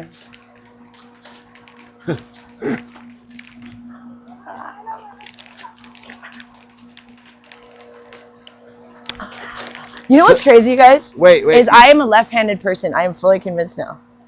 I am a left-handed person that they forced to be a right-handed person, which is why I struggle. My dad is a left-handed person. I do everything with my left hand. I hold everything with my left hand. It's my stronger hand, except for writing. The only thing I do with my right hand is writing, because they only taught me to write right-handed. I wish you could. Rich, are you listening to me? Yeah. Do you even Left hear? and right hand, yeah. No, but did you hear what I said? Yeah. That I'm a left-handed person. Yeah, that you're left-handed. No, because they were making everyone right-handed for a while. Everyone's listening to you. Okay, but listen, my dad is a left-handed person that he did not like being left-handed. He thought that was a bad thing. And he would not let me see how he would tie his shoes, because he does everything different. He does everything left-handed. So, but I am a left-handed person. I am fully convinced, because in baseball, you get these switch hitters, they go both. But everything I do, I'm stronger. Even with the nunchucks, I'm stronger with my left hand, and I'm a right-handed person. So I think you get messed up if they force you to be the opposite of what you were supposed to be. And I only carry things on my left shoulder. My left shoulder is, I don't do anything on my right. But I'm supposedly a right-handed person, so. But I don't know how to write with my left, because I never was taught. I can a little bit. Pretty good with it for not being taught. So how'd you get so good at nunchucks? In 2018, Richard bought some at a smoke shop. We were buying, actually, I think we were getting our first little bong. No, that was 2016. But there's one shop we would buy these little bongs, and they sold nunchucks. It was one of these little shops in Vegas, but they were the foamy ones. And Richard just got him as a gimmick one time. He was there, and we just started doing them. The foam ones are super easy. And so we started with the foam, and then my next set were light up ones. Because I was doing MFC for a second. I was doing Wonder Woman. It was pretty sweet. And I had these light up ones. We bought our first bong together. One was red and one was blue, like lightsabers. But they stopped working all the time, so it's so annoying. But when you would swing them, they would light up. But the problem was they were plastic and they were light, so if you ever hit them, they would break too. So they were very fragile. So then I did the light up ones. Yep. They were saying, what a sweet story that it's actually really rare. Think about it, that we as a couple have a memory of getting our first bong together. How many couples can say that? Because most people smoke weed before they got our first one was we got a little tiny. Let me finish what I was gonna say. Yeah. But most people, what they do is they typically okay, if I'm gonna smoke weed, I smoke weed, and you smoke weed, and we get together and we smoke weed, or we don't smoke weed. Most people don't not smoke weed and then start doing stuff later. Yeah. Oh, sorry, I don't mean to bogart. No. Joy thinks I talk too much. I think you just reiterated what was understood by saying that we got our first bong together. No, we did get our first bong together. Yes, I know, but never mind. Doesn't matter. Never mind. I just described what I'm saying. Never mind. But no, so yes, we got our first bong together in 2016 with the same place we got our nunchucks, and it was this tiny little thing. It was basically a little bubbler, I think they called it, and we were like, this isn't very fun smoking. You got another Gwyneth Paltrow comment. Oh, thank you. It must be your hair. It's your hair. This smoking weed thing in a bong is not very fun. We thought it was it took us a while to get another bong. I forgot what we did for a while. We must have just did. I think we had a pipe for a while, because we took us a second to realize that was just not the right way. So then our next one, I think, was we ordered one from Grav Labs. I think we were scared. We got that Helix one. But that was another crappy Those one. were just water pipes. Those were even bongs. It was this little one. It was only about we thought it was going to be bigger from the photo. Oh, so cool though. And it arrived, it was only this big. And we're like, but remember how it messed the water? And then we ordered another one. And because they're online, you're seeing these things, So when it arrived, the next one's even smaller. And we're like, we are not ordering the right things. So then we finally got a Grav Lab Stacks bong, and then we went to then we were off to the races. And our thing was like our bong was like this tall. You guys, there's photos of me. I have it. And it had this. We called it Alien Nick. It was this glycerin chiller that it was green with like these little chain. It was really cool. And we took that everywhere we went, and it had a huge base. And we would put that in our suitcases. I would wrap it all in bubble wrap and tape it. And we traveled from Panama and back with it and to New York. And then on the way back from New York, it broke because TSA always opened our bags when we had a bong in there, but they didn't wrap it properly. And they broke the Alien Nick and one other thing. We were so disappointed because they had stopped even making those anymore. So that really upset us. And it was because they didn't rewrap it. Because you have to really wrap that stuff because it's all glass, but it all comes apart. So you could put it in your bag, but it had to be, really bubble wrapped. And I would tape it really good, and they didn't rewrap it. So when we arrived, it broke all over our suitcase. And I was so bummed. But then we got these other, the HEIR. I learned about that in New York from a client. He had this bong, because we had always used Grav Labs, which is great, but their stuff breaks really easy. Like, we've gone through so many different pieces with Grav Labs because it'll break. We used to get these ice chillers, and they would break all the time. They're like $50 a piece, too, and you have to keep ordering them. It's ridiculous. We're like, this is just really bad glass. But the glass for this company, HEIR, those things don't break. I've only broke one thing, and that's because I accidentally literally knocked it off the counter. It was one of those dab rigs. Yeah, I was cleaning, and it caught the towel and it flew it across. I was like, you killed it. Not gonna survive. And then Richard broke the bong, that other bong, when I was in New York. But that was a while of having it before it broke. Man, I thought we were gonna keep a long haul. But it took a lot to break it. I mean, you have to because you can even drop it. We dropped it and it didn't break. Georgia, look at the sun coming in over there. Oh, I know, this is beautiful. Wow. This is a gorgeous morning because it's not hot either. It's a gorgeous morning. Usually in Vegas in summer, it's hot even in the mornings. Like it's hot. It's too hot to even come out even at like 5, 6 a.m. because it's already like starts to heat up as soon as the sun. But today is a really nice day. I don't think it's gonna be that hot today because it's very nice this morning. Natural energy is coming back. Whoop, yeah. whoop. Okay. Right. And again, we document it and we tell you everything we take because what would be the point of like, okay, if I were to document this, which I've been doing this for 10 years, everything we've eaten, taken, digested, just for a standpoint of going back and looking back at it, if I lie on the video, then later on a year, 2 years from now, 10 years from now, I will literally be lying to myself. I'll be like, oh, I wasn't smoking weed there. Or I wasn't drinking there, but I was. And it's like, wait, so weird, because it seems like I look about the same when I'm doing weed, and you're going to hit yourself in the head. Oh my, I can see, oh man, you're going to get a forehead bump with that one. Oh man, I'd have two. I'd have double. Bam! People don't believe when you get a nunchuck injuries too, because like they could look like something else, like you get hit by someone, something like that. So it's like a nunchuck, because it's like a big old bruise. And you're like, wait, nunchucks? Just doesn't sound likely. Oh, I've used them as a sort of a weapon. Not like, okay, I've used them to get my property back. We don't. You guys want to hear the story? Let me tell the story. Have used them. I've used them in defense, sort of. Yeah, I've seen. So there was this guy. We were living at these weeklies in not a good area. It was right after we got out of the cave, so we were living in these crappy ones. And there was a lot of homeless people and transient people that would come around there. And we tried to be nice to people, which was a bad idea. So we were always trying to be nice. We'd go give things to homeless people and give them money and food and things. And so some of them, we became friendly with where they'd say hi to us. So this one time, this guy, we were doing something, we were filming something, and he asked if, he could use the phone. And we thought, we were trusting of people. And so he took Richard's, he had the phone, and then he took off. He took off running with Richard's iPhone. And we're like, oh, no. So then he got away, we couldn't catch him, because he was fast. And we're fast too, but he wheelie, little weaselly guy. So Richard tracked him on the find the iPhone. And so we found him, he was sitting somewhere, and he didn't think we would come find him. And so I go up to him and I'm like, well, give us our phone back. And he's like, well, I don't have your phone.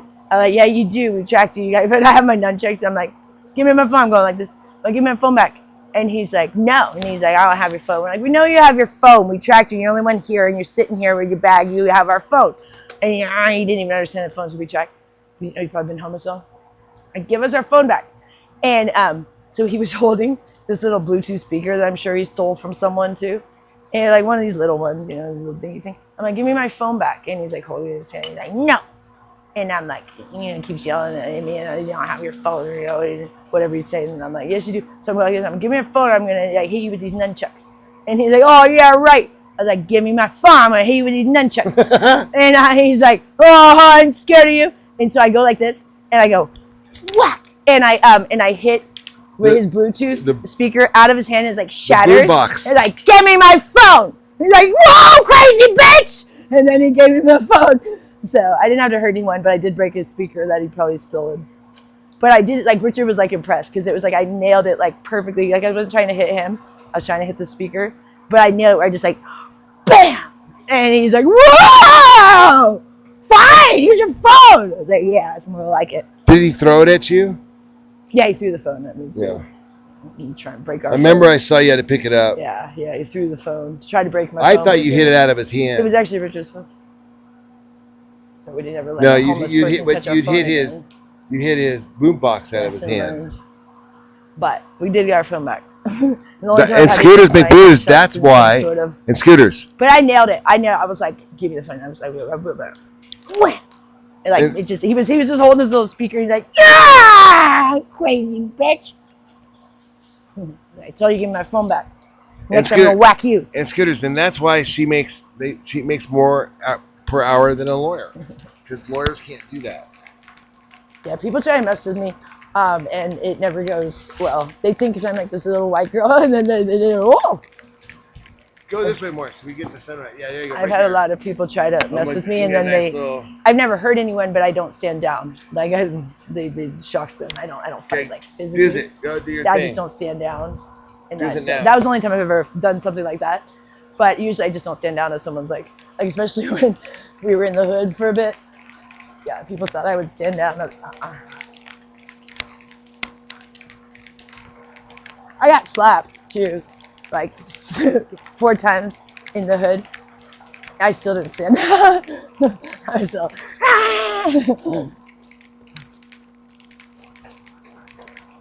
I had this guy, he went like, wham. So around my face in the hood, I was like, ah! So like, I was like even more mad.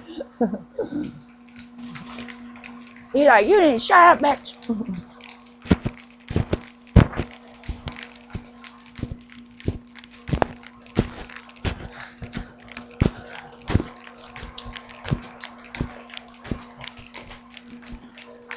What are you doing right now? We're working out. It's just nice because I have more energy. So doing my nunchucks way longer than I have in a long time. So I'm about to be done. And we'll probably start breakfast soon. What do you think, Rich? You about ready to start breakfast? Are you ready about to start? I can't talk. Are you about ready to start breakfast? Okay, yeah, I'll make breakfast, guys. You know, I could even go to the store if you wanted to. Why don't you go to the store today and I'll make breakfast? Because I'll just grab a couple things. We don't You seem need like you're much. doing good, right? Yeah, no, I'm not. Yeah. No, I'm not tempted. No alcohol? No. I made it to dinner, which that was a little bit of a temptation because they kept kind of like I almost said his name. I'm trying to say my client's name again. That has to do with credit, my friend. It's not even his real name though. It's And not, also- I mean, it's the name everyone calls him, but it's not his real name. But it's his nickname. Anyways, yeah. Did you know that What's that? my client? Don't say his name. That's not his real name. That's his nickname. Everyone. He has a. Scooters, what do you make per hour? Anyways, he kept kind of offering it in a sense, because he doesn't drink, but he's like, oh, if you want to get something, like. And I was like, no, I'm good. I was trying to get rid of the menu. I put it on another table because I had a different drink menu. And then the waiter came over and was like, grabbed it and was like, oh, I wanted to show you guys the drink menu. And I'm like, obviously we put it over. Okay, everybody wants to go shopping, so maybe we should go shopping with Joy. Oh, I'm not taking people shopping unless we all go together. I'll go with you. No, I go with But you. I want breakfast soon, so that's Okay, the so issue. let me make we'll do it breakfast after. first. Let me do breakfast. Yeah, if one thing first. we're gonna lose reception taking everybody, it just never works out. And also, I'm not gonna get people calling the grocery store. So I'm not going to do that, unfortunately. I will not do that with the, but we can go later. That was a joke. We have enough beef to start breakfast, so we can go later. But I was wanting to get some lettuce for Casper, is why I was wanting to go. Because we have beef, but yeah, we can just go later. But no, I don't take people anymore because people kept calling the store and stuff. And also, I mean, this is a pretty nice place to live, wouldn't you say? I mean, look at the much. neighborhood. Who do you think our neighbors are? I mean, do you think they're construction workers who live out here, or do you think that they're retired doctors and lawyers? Yeah, it's a very nice community. just out of, or in accountants. Just out of curiosity, who do you think lives out here?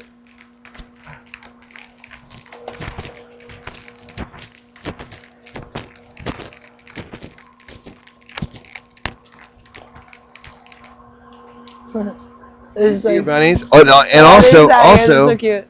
scooters. We have bunnies. We have so much wildlife. We have wild bunnies. Oh, Richard saw the coyotes. And I have wild coyotes.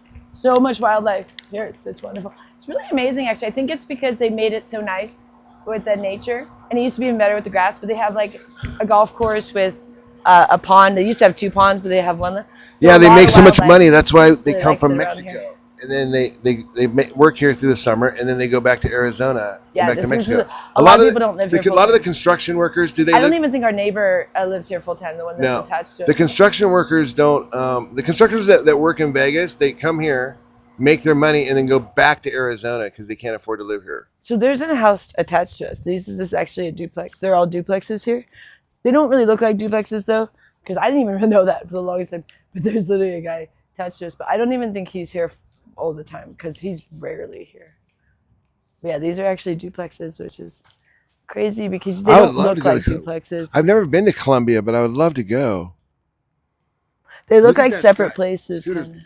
Look at this sunrise, though. I mean, you have to admit that's a pretty spectacular sunrise, yeah, regardless of your hourly wage. All right, so I think we'll just do breakfast. Okay, I'll do breakfast because I don't like to get where they call the grocery store, and also the grocery stores don't particularly like us filming, and we lose reception the entire way there. You know, so like we're gonna lose everybody as we leave our complex. That's why we don't really like to do the mobile stuff as much unless we're already out. But to leave from our place, we lose everybody. So it's not worth it. We're gonna take a quick peek at this gorgeous. That's great. Sorry, there's a tree in the way. Oh, I saw our neighbor that was a good workout. A couple days ago. He was stopping by. I don't know.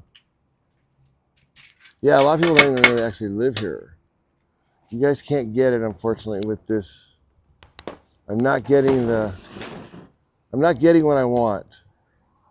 I'm not getting the footage I want right now. It's not with this stream. You can't see. Can you see that there's a beam of light? It's not. What's happening is not just the cloud layer, but there's beams of light. It's gorgeous. It looks like somewhere you'd say like, "Oh, the heavens are opening," you know, like an angel or God or some kind of thing. Yeah, this would be a very there we go. Majestic. Okay, majestic. Yeah, I'd be like, whoa, like if you're having a bad day, and you're like, God, give me a sign. And you looked out your window and saw this, you'd be like, oh my God, it's a sign, is what you'd say. You know what? Honestly, it's not that I've never seen the sun. It's we never see clouds, bro. We live in a desert. We see the sun every day. We just don't have clouds very often. The clouds are nice because the sun is so intense. Let's see, which direction? That's east. So east of us, yes, that could be Albuquerque in that direction. Absolutely right. Very, very good. That could be Albuquerque. But it'd be way, way east. So yeah, could that be east? Yeah. You know, it depends which street you're on because we are in a rent-controlled neighborhood, meaning not rent-controlled, age-controlled. Yeah, I was like rent-controlled. This is not rent-controlled. Yeah, age-controlled. Age-controlled. You have to be 55 unless, like, me and Annette are allowed to be because the other people are, but you're supposed to. No, you have to buy it. No, you don't have to live here. You have to buy it. Yeah, that's what I say, do I. So No, anyway, but they so- prefer when most of people Let me- are even like they don't really like kids here. Like I don't think they let people that have like kids move in. Because they don't want like that energy of like a bunch of kids. It's a retirement community, so. Yeah, and then okay, so like it's like this area is kind of nice that way. So, but then if you head over, like this area is called Summerlin, and another part of Summerlin over on that side, down that way, is like where they're more like families and schools and stuff, and then that's where it gets more expensive. Obviously, a lot more expensive. Yeah, well, the area like where we go by the Albertsons is very wealthy over there. And that's a lot of kids and stuff. So it's like the speed limit's like 15 miles an hour all over there because there's like schools over there and stuff.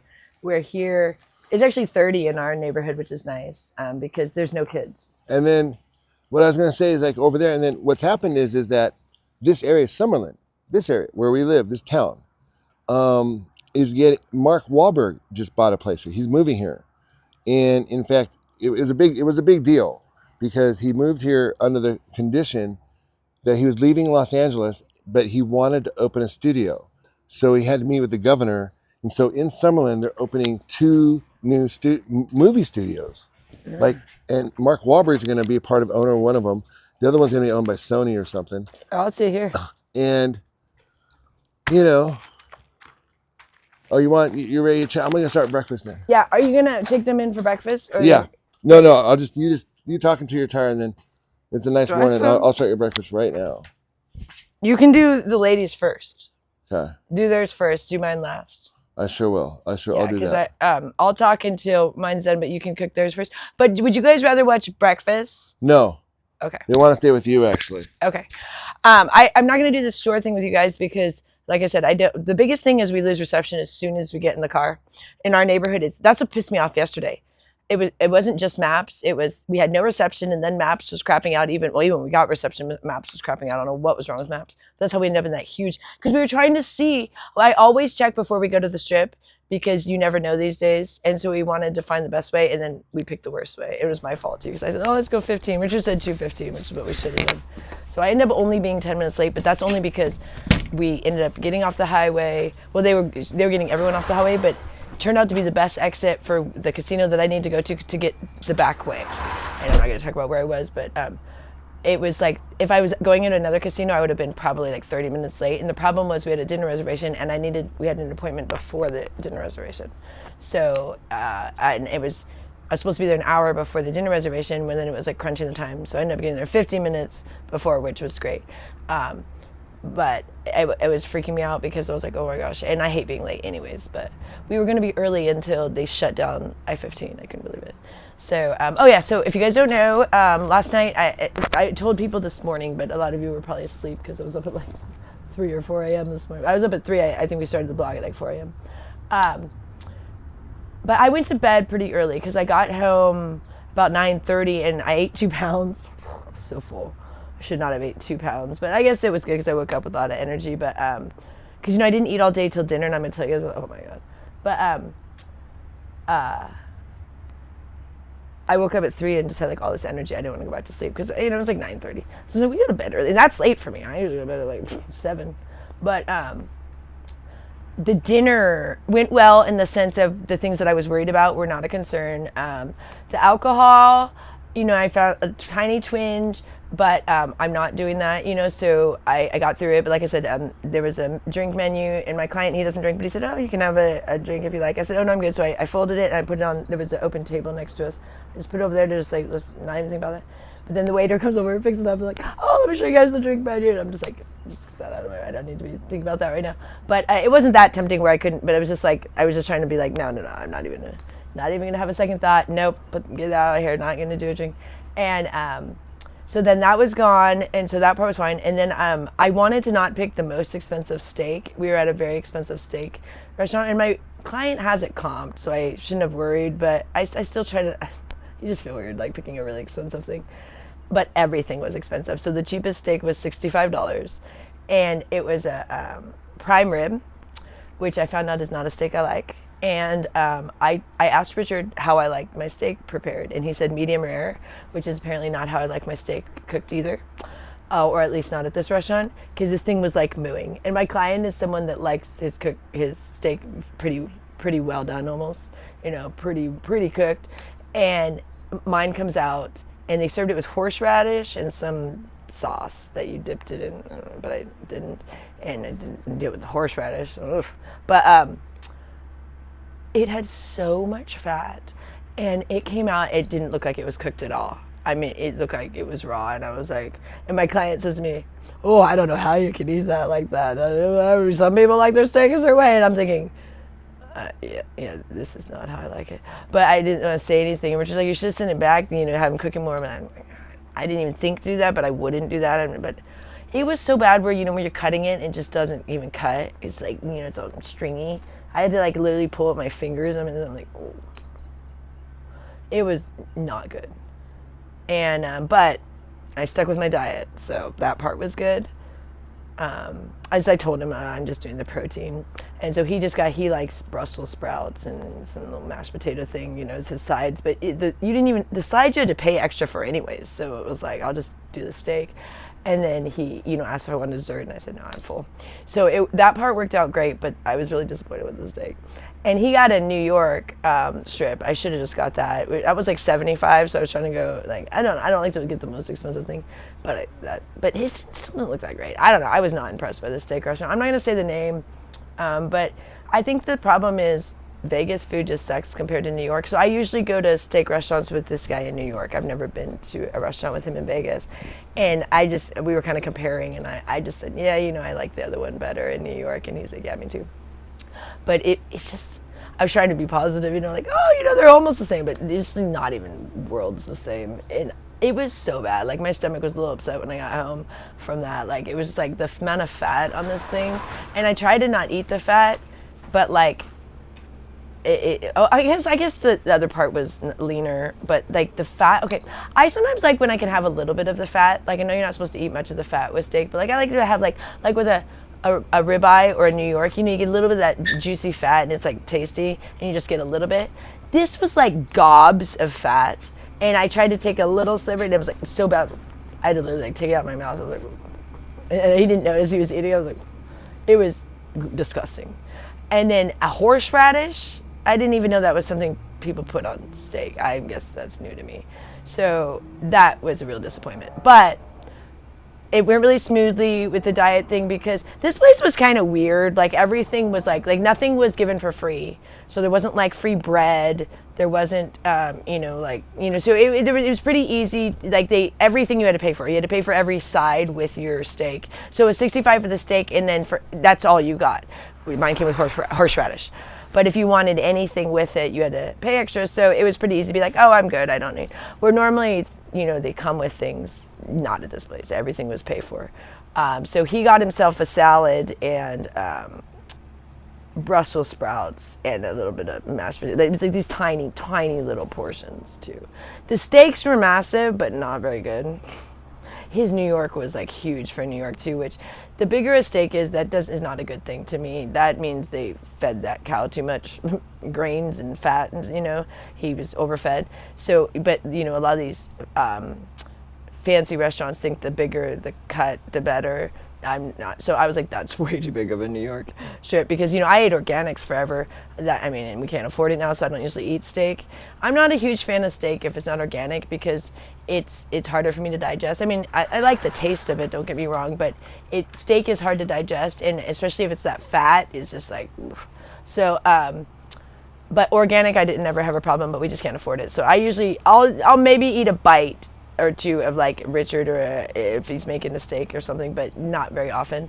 But so this steak was a lot of steak for me too. Like, when they had no sort of burger thing, I thought about getting burgers, but this place didn't have burgers.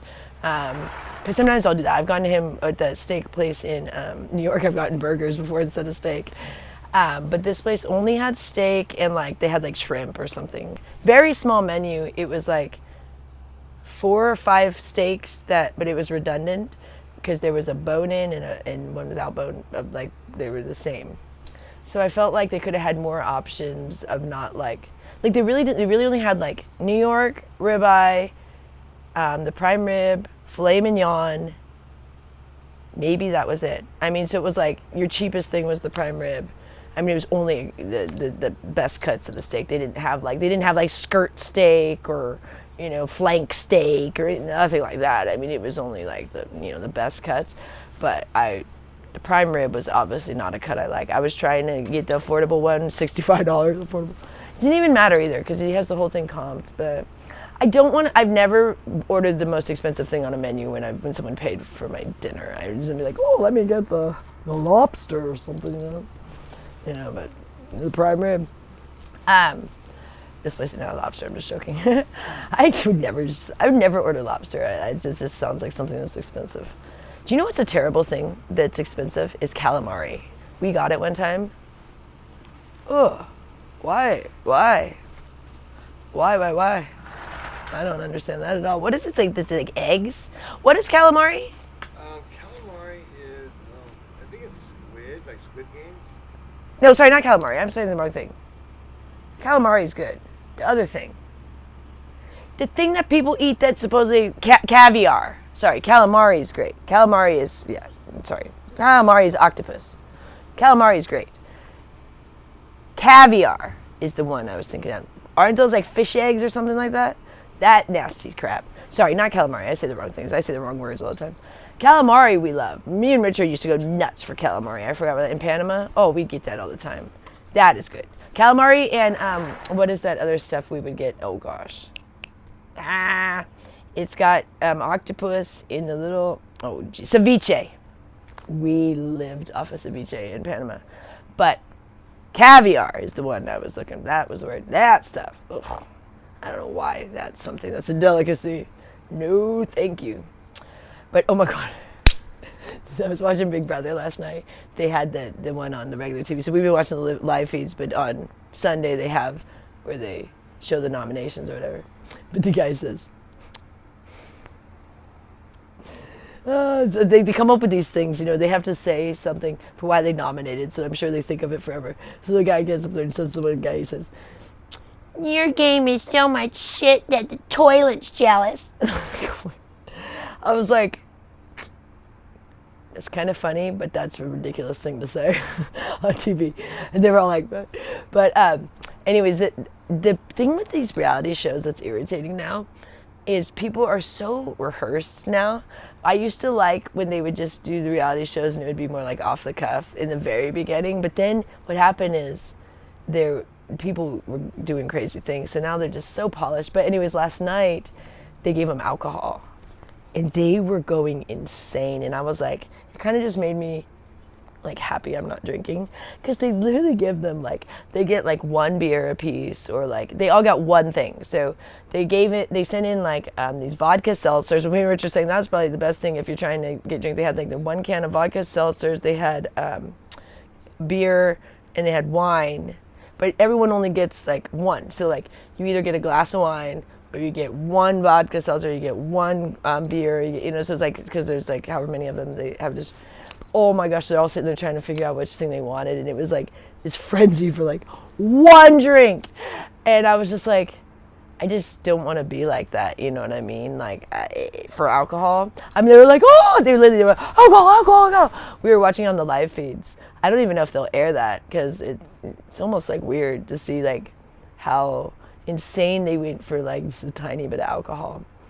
And they like to give them a little bit of alcohol to rile them up a little bit, so they argue and stuff.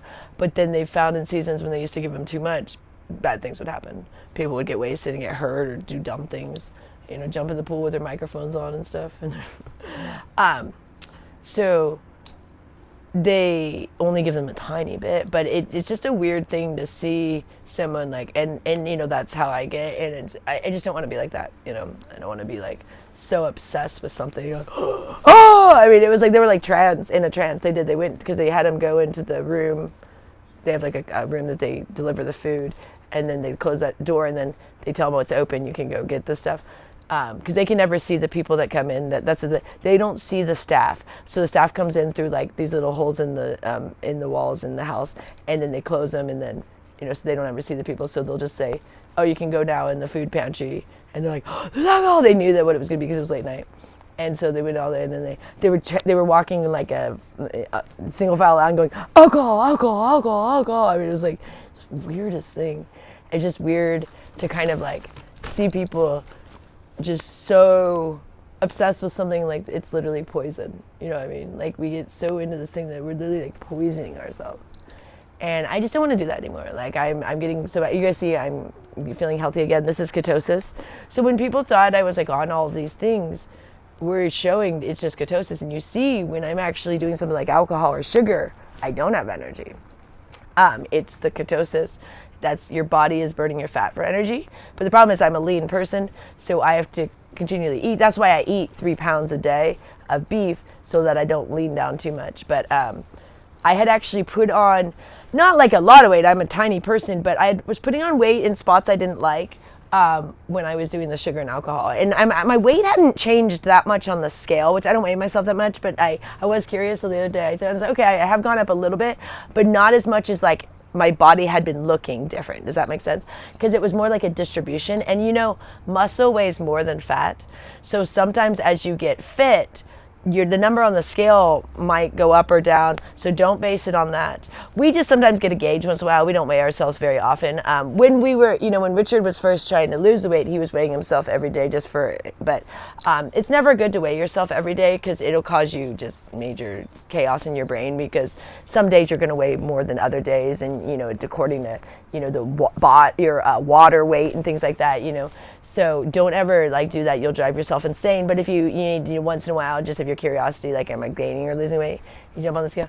But my weight had gone up a little bit, but it was more, I now was distributing my weight in ways that were less attractive, because when people argue that like the fat is more attractive than fit, but I think most people deep down would say fit generally looks better, like someone being fit. There's too thin, but there's the fit. And what I like to be is fit, but when I do an eating disorder, I get too thin. So when you guys see photos of me in the past when I was way too thin, that was not the keto diet. I mean, I do get thin, but you never would probably say you might say I'm small, but you wouldn't, you don't look at me as unhealthily when I'm doing the keto diet. It's when I'm doing unhealthily things and that's when, like I said, it might not even be my weight, it's more the distribution of the weight. So like what happens when I do an eating disorder is I get these tiny legs and tiny arms, but then I get like a belly, and I get like my thighs. Whereas when I eat better, the weight just distributes properly. So it's not that it's a different amount of weight, it's just where it's distributing on your body. So that's what I say. So your weight may or may not change, according to, I don't what your size is. If you're heavy and you start doing keto, then you will lose weight. But let's say you're thin, but you're not healthy. So you might just distribute your weight in a more, a way that you like better. And when I do keto, I love the way it starts to shape my body. I start to, get toned without even having to work out much, just doing like my nunchucks and some push-ups. We really got toned when we used to swim, but we've never swimmed for like too regular of a time, because it was always when we could. So like we did swim for like 2 months solid, but that's only when we were in Panama, when we had a pool for 2 months.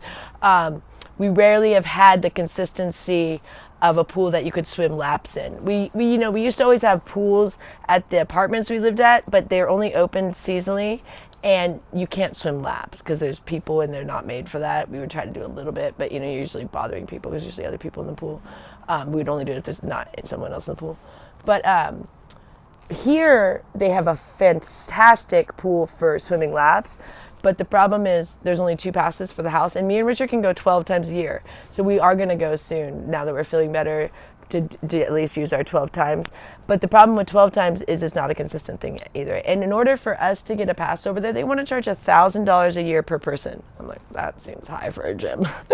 Like, that seems like we could go somewhere else for cheaper than that. That seems really, really expensive. So we said no. So Gloria and Annette go, which they weren't able to go until we got here, because Gloria had stopped paying the HOA, and they were banned because of Annette's behavior. They were banned from this facility. So the fact they get to go there now is because of me and Richard, and so they love it. So we don't want to take that away from them. So we let them have the full passes, and then we get the 12 times a year. And we have to go with them. So we go as guests. So we can't go by ourselves. We go as a guest of Gloria. And they know us, but it's still, they require that because I guess they want to charge people. If they let you go free, then they can't charge you, you know? It's just they're very strict at the foyer for like their little rules. Like Gloria had lost her card, she knew the number and they could look it up, and they, no, you gotta have the card. So they made her go get the card, which is, it's just in the same community, but you know, she just, we didn't know that she kept, I guess, doing that for, you know, for like a week or two, and they were like, kept getting on her case. Finally, like, wouldn't let her in one day. We didn't know, because Gloria doesn't, this was a while back. So they're very strict over there. The one lady's like very strict. Like, we're just like, everybody's like, you could be nicer. I mean, these people, this is a very nice community, and like people pay a lot of money for their HOAs and, you know, for these facilities, and the people, like, some of them are nice, but this one lady is not nice. So I'm like, you could just be nicer to people, you know? She's been very rude to Gloria, but the other lady's very nice to Gloria, so. But yeah, Gloria doesn't like that lady at all. She's the one that made her go get the card. And Gloria, I don't like her. She was rude to us too. She's just rude. She's just snarky, you know? She had like attitude. But most of the people are very nice. The other people were nice. Like when we go, it's just awkward because I'm like so much younger. So I kind of like, everyone like staring at me, the old men, you know. But the older ladies always talk to me, which is nice. Actually, one lady came up to me and invited me to, I have American flag towel. She invited me to their like patriot meetings and stuff, and I was like, okay. But she was actually had been in the Air Force. She was retired Air Force, so we were chatting for a bit because I was, you know, I was in the Air Force for 4 years. So you guys don't know that. I'm a Air Force veteran. I was an airborne surveillance instructor on the AWACS plane. AWACS plane is our airborne warning and control system. That's what AWACS stands for. But it's a Boeing 737 that has a big radar rotodome. So it looks like a regular commercial plane, but then on top there's this, like a disc that's black with a like racing strip of white across it. And there's these pillars that hold it up. So it goes above the plane. It's a very recognizable plane because of that radar rotodome. And what that plane is, it's a surveillance plane. So our plane is not a plane, we don't have weapons, and we don't even go super close to the combat. We are away from the combat, and we send the fighter pilots in, and we can see more than the fighter pilots can see. So the plane I was on is the plane that tells the fighter pilots where to go. So we link up with the fighter pilots, but then they go on the mission and we can see them, and we can see the enemy and friendly, but they can't see, so we tell them. They can see a certain, but they can't see as much as, and I can't tell you guys how much you can see because it's top secret actually. Some of the things that the AWACS can do, I'm not allowed to say. So probably now, because I think it's been retired, but those were some of there's top secret things that, I had a secret clearance, but when you have a secret clearance, you can find out top secret stuff. So, but it's a bigger deal. So when it's top secret, it's like, you either have to go check out the top secret stuff, or you go into the room, the intelligence room, that all top secret stuff. And I actually worked in the intelligence room for a while, and that's you shred the top secret stuff and stuff. But on missions, we did the missions where you protect Air Force One. Those ones are always top secret, and you don't know when you're gonna take off. You just get like a 2 a.m. showtime, and then you take off at some point during the day, and you don't know where you're going and anything. And your mission crew commander gets a briefcase that's like handcuffed to him of the like top secret stuff, and like he has to then he can then take it out when he's in the plane, and then then he's the one that has to like check it back in. It's like this crazy thing, but you don't know anything that's going on till like he gets that suitcase, and then you still don't even really know much because he knows more than you, but he tells a little bit. So then you get in the plane, and then you go somewhere, and then you set up an airspace, and then you don't know when Air Force One is taking off. No one knows when Air Force One is taking off except for the people on the ground that are part of the Air Force One thing, but no one else knows. So you just sit there and you wait and watch the airspace for, it can be up to 24 hours. And then you switch planes if it's longer than that. And then another AWACS comes in, because we can only do 24 hours and then we switch off. But you just watch the airspace, and then once Air Force One takes off, you're done and you get to go home. But you have to make sure Air Force One takes off safely and gets in the air and goes on its flight plan, and then you get to go home. But those missions are pretty fun, because it's just like, it's all like guarding the president. We did a lot of those. It was George W. Bush when I was in, because I was in from 2002 to 2006, and those were really fun. But most of my missions were going places with the fighter pilots, and what you do is you fly to an area where the fighter pilots have their most fighter pilots usually. So like, we were based at Tinker Air Force Base, which is in Oklahoma. There's not a lot of fighter pilots in Oklahoma. So we would usually come either to the West Coast or East Coast for the fighter pilot mission. So what we would do is we would get in the plane and go somewhere. So you'd fly, 6 to 8 hours to go do your mission, and then you meet up with the fighter pilots wherever. A lot of times we go like to Virginia, or they do the red flag over here, you actually land. But a lot of times we don't land. So what you do is, so I flew all over the United States, a lot of times not landing too. So I've been all over the United States in the air, but I've only landed in so many places. But you wouldn't land. So you go fly 8 hours, and then you meet up with them in the air. So they only fly for an hour or two. Fighter pilots don't, they can't fly for very long. It's super expensive too to get fighter pilots in the air. So they only, they'll fly for about an hour or two, and then they land, usually about an hour. So they come up for about an hour, you do your mission, and then you go back. Like, that's what most of the missions are. But then you do the ones where you go somewhere. So like when you go on a TDY, temporary duty, they send you somewhere. Like I went to Ecuador. That one was not a fighter pilot thing. That one was a drug op. We were looking for drug planes and drug boats. So that you fly somewhere and you stay there. We stayed in Ecuador for 2 months. And then when we were in Vegas, we came here for 2 weeks. That is the coolest fighter pilot thing. It's called Red Flag. It's out at Nellis. Red Flag is like the Air Force equivalent of like Top Gun, kind of, where it's like the best fighter pilots in the Air Force come here for this event. And it's one of the biggest fighter pilot like things that they do, where they just have like tons of fighter pilots in the air. And it's the most intense mission I ever did in the air. I did really intense simulations. Simulations are the worst. So simulations can be way worse than what they can put in the air, because it's expensive to put that many planes in the air for training. They can only put so many. But simulations that you do on the ground before you ever go in the air with and you do sim training even when you still fly. They make you do, because it helps you keep your senses up, because they make it really intense. Simulations are insane. It's like a war game, like the most intense war game. So what you do in the plane, you're doing on the ground in a simulation. That's what you do for a long time before you go in the air. So when I finally went in the air, I was so good that I was supposed to do anywhere from 5 to 10 flights, and I only did one, because they were like, oh, she doesn't need to, she knows what she's doing, because I was one of the best in the simulations. And so it was quite an honor, but that actually put a big target on my back of like, right away people were like, I'd already got honor grad and all this. So then I get that, and then I got senior airman below zone, and then I got, airman of the quarter, and I was always getting all these awards. So, and then they made me instructor before everyone. So my peers were starting to not really like me, because I was kind of like the overachiever. And I kept getting all these things. I didn't want it. I didn't even want senior airman below zone. Senior airman below zone means that, which is such a weird name, but it means you rank quicker than your peers. And it's, so there's 3 ranks that come automatic. It's an airman, airman first class, and senior airman. But airman and airman first class, you all get at the same time. There's no difference. No one can have it any different. It's just according to the time you've been in.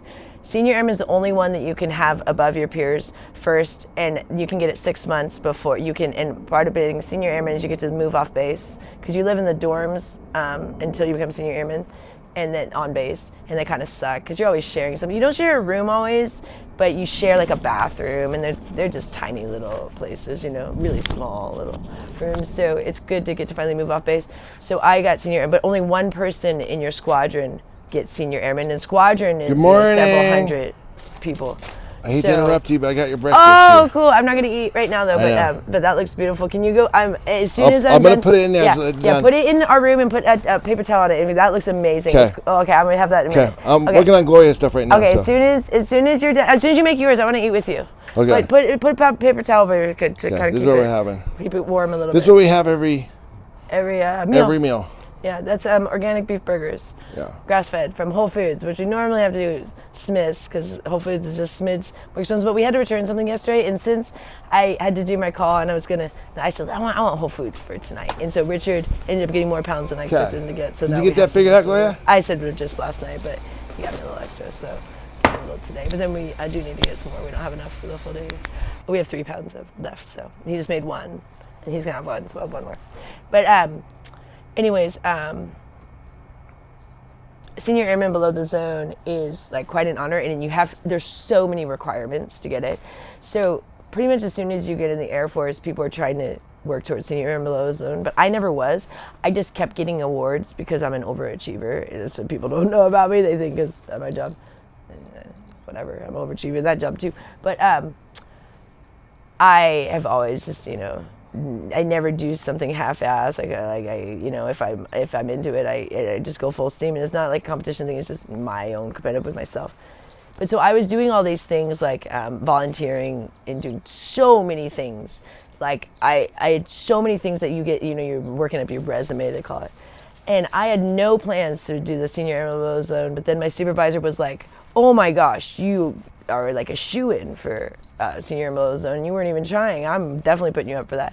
But I didn't like it because once you're up for it, it's a really competitive thing, and you beat other people, so you make a lot of people mad. And of course, I beat out all the guys. It was dudes that I was the only girl in the competition, so that of course is gonna make them mad because I was still in the time where people were pretty sexist. I mean, it was pretty bad with the sexism still in the military when I was in.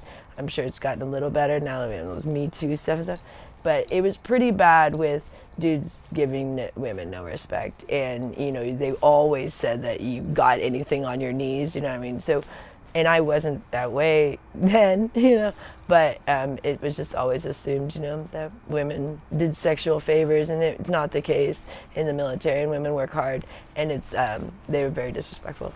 But whenever you got an award, it was just always, "Oh yeah, we know how you got that," and never any respect. But so got that, and then I kept getting like fitness awards and clean room awards and stuff. Before I moved off base, I always got like the perfect room inspection things, 'Cause, the other part of living on base is your room has to be inspection ready any day that you're not in it. So like if you're at work or if you're out of your room, it has to be inspection ready, which is like everything has to be perfect, but I'm that way. So they always thought that I knew because they're random inspections. So it's not every day you get inspection, but you do in the basic training in tech school, but not once you get to your base. But you have random inspections, and they always thought that I was tipped off by the inspections, and then my friends would be like, my coworkers like, "No, that's just how Joy's room is always." That perfect, because I can't even have people move stuff. I'd be like, if you move something in my room, I don't I had like little figurines or something, like little teddy bear things. Everything's perfect. That's why it's crazy living here. I'm very OCD. So it made it very hard because even the honor grad and basic training, already all the other girls hated me, girls and guys. I was the only one out of 60 girls and 60 dudes that got honor grad. So it just puts a target on you. And I didn't want these things. Like, I wasn't trying to get it. I just am an overachiever.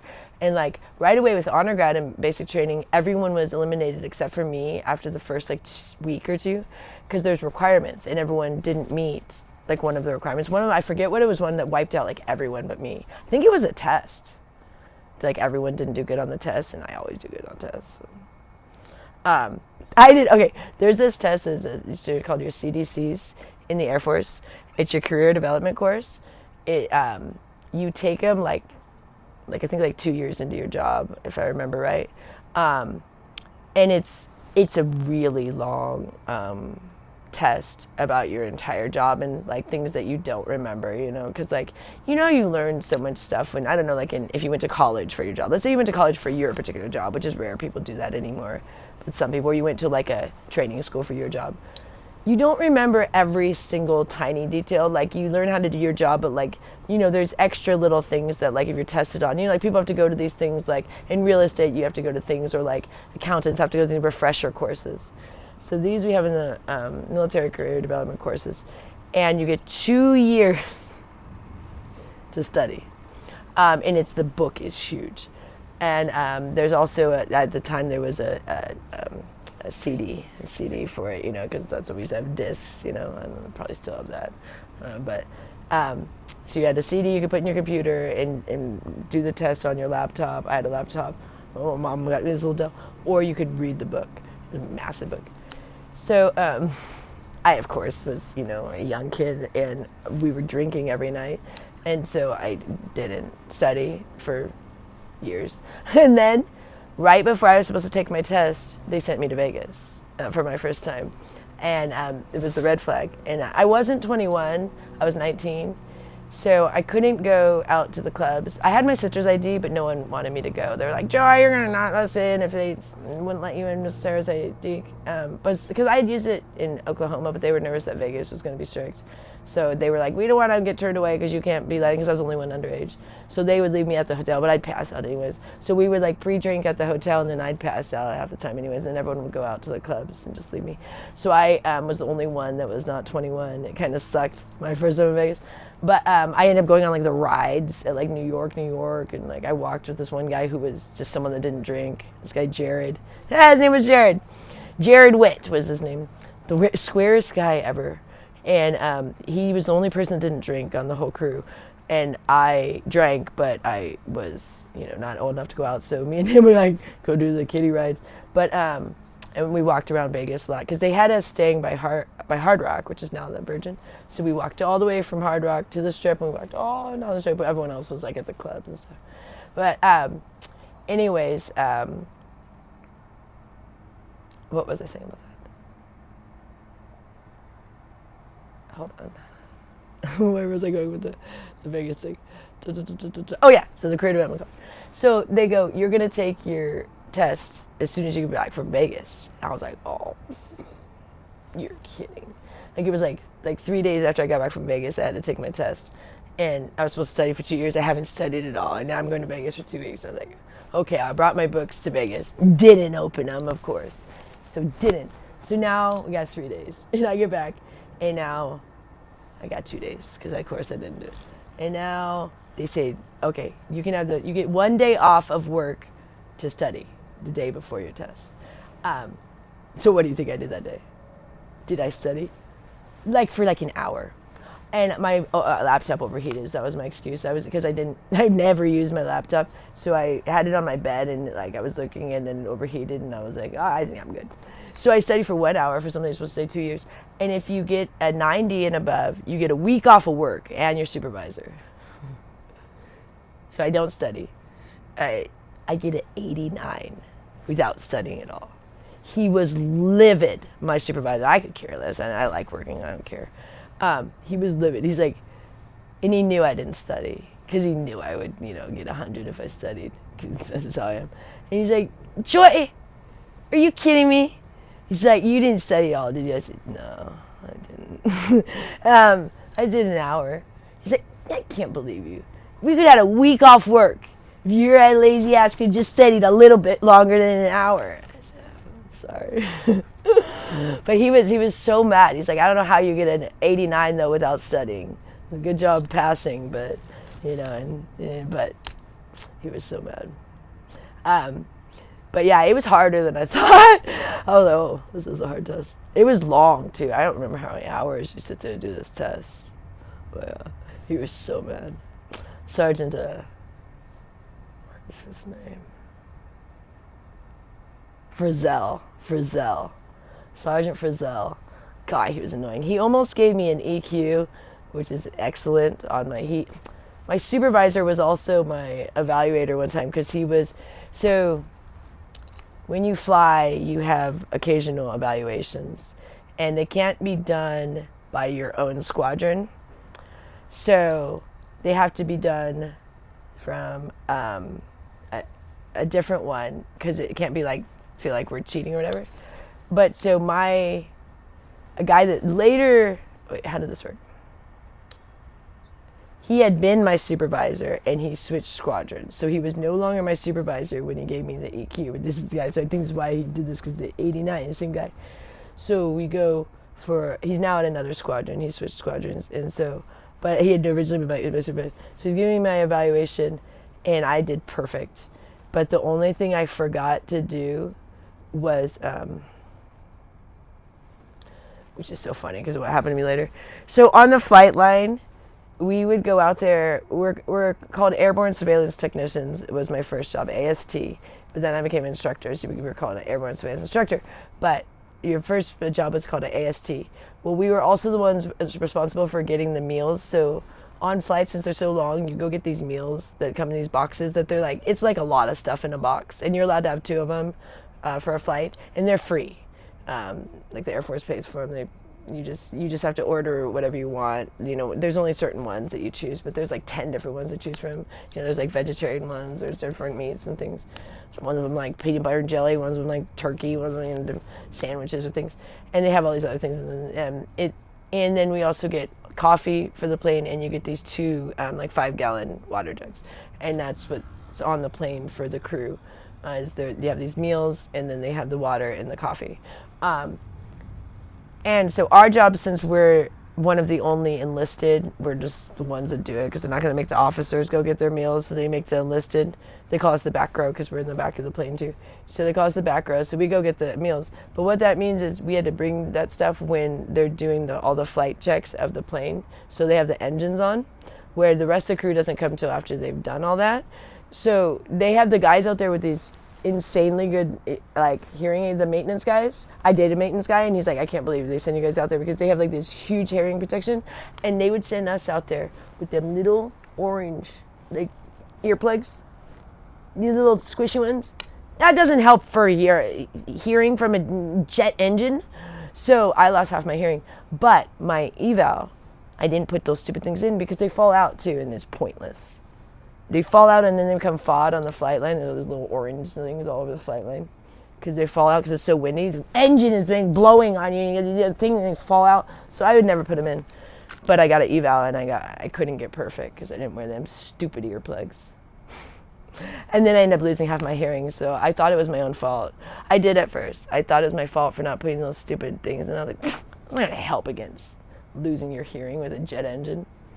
So yeah, it's kind of unfortunate they sometimes don't think of things like that. Like they think about it for the maintenance, but then they go send like flyers out there with the same thing, that they got the maintenance with the best hearing protection, and they send us out there with our little earplugs, so, and our safety belt.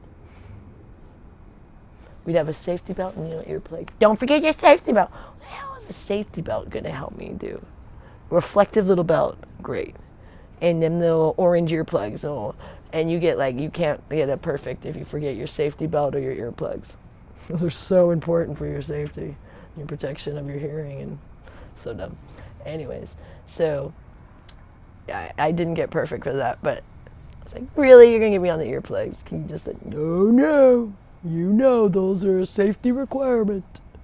Your safety belt and your earplugs. So I didn't get perfect, but I think he was more mad about me getting to 89, not let him have a week off work. But yeah, that supervisor was so annoying. I was so glad when I had several supervisors. The next one was even worse. I forgot about that. The next one I was the instructor of my next supervisor, which is a weird thing because they sent him from another squadron and he was a master sergeant. But my position is usually like airman to senior airman, maybe staff sergeant. And they send him, he's a master sergeant from another career. Idiot too. I don't know, his other career was apparently like painting dots on the ground because the guy was a moron. And he was so dumb. And I would have failed him if he wasn't my supervisor, if they didn't make me basically pass him. And I guess he was part of the flight leadership too. So they're like, oh, we're passing him. I was like, he's a moron. But I was trying to schedule him for the flight to train him. And it's very hot. I was also a scheduler. When I didn't fly, I was a scheduler to try to get everyone in their flights, which was a nightmare because no one wants to fly. I love flying. No one else wants to fly, but they have to at least twice a month. But there was a shortage of flights after they pulled out after 9/11, after they pulled out of Afghanistan. So they shorten the amount of flights we would get a month, but everyone has to try to keep everyone qualified, which you can't keep everyone if they shorten the flights. So then you have to prioritize people, and then they get mad, but then they don't want to fly when you tell them to fly, and you're like, that's the only day you can fly, otherwise you're going to lose your requirements. Well, this guy I was trying to get him qualified, and so I finally find a day to fly him. It's on a Friday, and he comes, he's like, oh, Joy, what are you thinking? You cannot schedule me that day. And I go, why? It's the only day. I've looked at your schedule. There's no other day. This is the only day. He's like, well, you can't. You got to change it because I got to buy the kegs that day for our flight party on Saturday.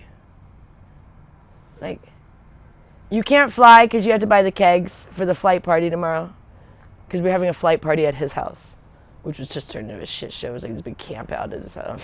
Weird stuff they do in the Air Force. Everyone wasted. So not like appropriate. Like with like your leadership and everything, whatever. Anyways, I say, you can't fly because you have to buy kegs. He said, absolutely not. I said, I don't think that's going to get you out of flying. And he said, you go talk to the commander. I said, fine. So I go talk to the flight commander, and he said, oh, absolutely get him off that flight to buy kegs, Joy. What are you thinking? Absolutely he needs to buy the kegs for the flight party. I was like, all right, you guys, fine. Like, the Air Force is just funny like that. Like, it's just like, I had a hard time because I am actually a very serious person. And there was a serious level, and then there's just like this ridiculous level in the military of things like that. You're like, all right, whatever. I was like, and the waste that occurs in the military is ridiculous. Like, they waste so much taxpayers' dollars on ridiculous things. And the people in the military take advantage. Like, all my coworkers were always like, oh, this is the way you gouge the military. And I never did. I never even changed my state of record, which meant I had the highest state of record, which is California. When you're in the military, you can change it to a state that doesn't have a state income tax.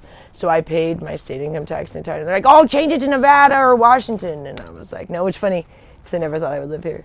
But I'm going to do that. I just never did those things. It wasn't about like trying to find every little way to get an extra buck. I'm just not one of those kind of people. But I always just felt like, I'm like, you're really just screwing over the taxpayers every time you like screw over the military with cheating. Because people would cheat on their per diem, they cheat on their move things, where they put like bricks in there, because you have to weigh. You are charged by the weight of your, you're paid by the weight of your stuff. So people would put bricks in their moving truck, you know what I mean? Just dumb stuff like that, and you're just like, really, it's just stupid. And oh, you got to do these things. Like, no, thank you. No, thank you. I'm not interested. Even they offered me disability, and I wasn't even interested.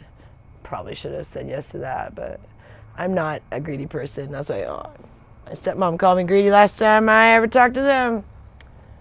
That is what stopped me off. That's why I yelled at my dad, because my stepmom, of all people, called me greedy. She's the greediest person you'd ever meet in your whole life. And I was like, no. You're not going to call me greedy. Like, all I do is, like, do stuff for other people. Like, I don't even buy anything for myself, really. I mean, it takes a lot for me to get something for myself. Richard will buy me things once in a while, just because I hate to buy stuff for myself.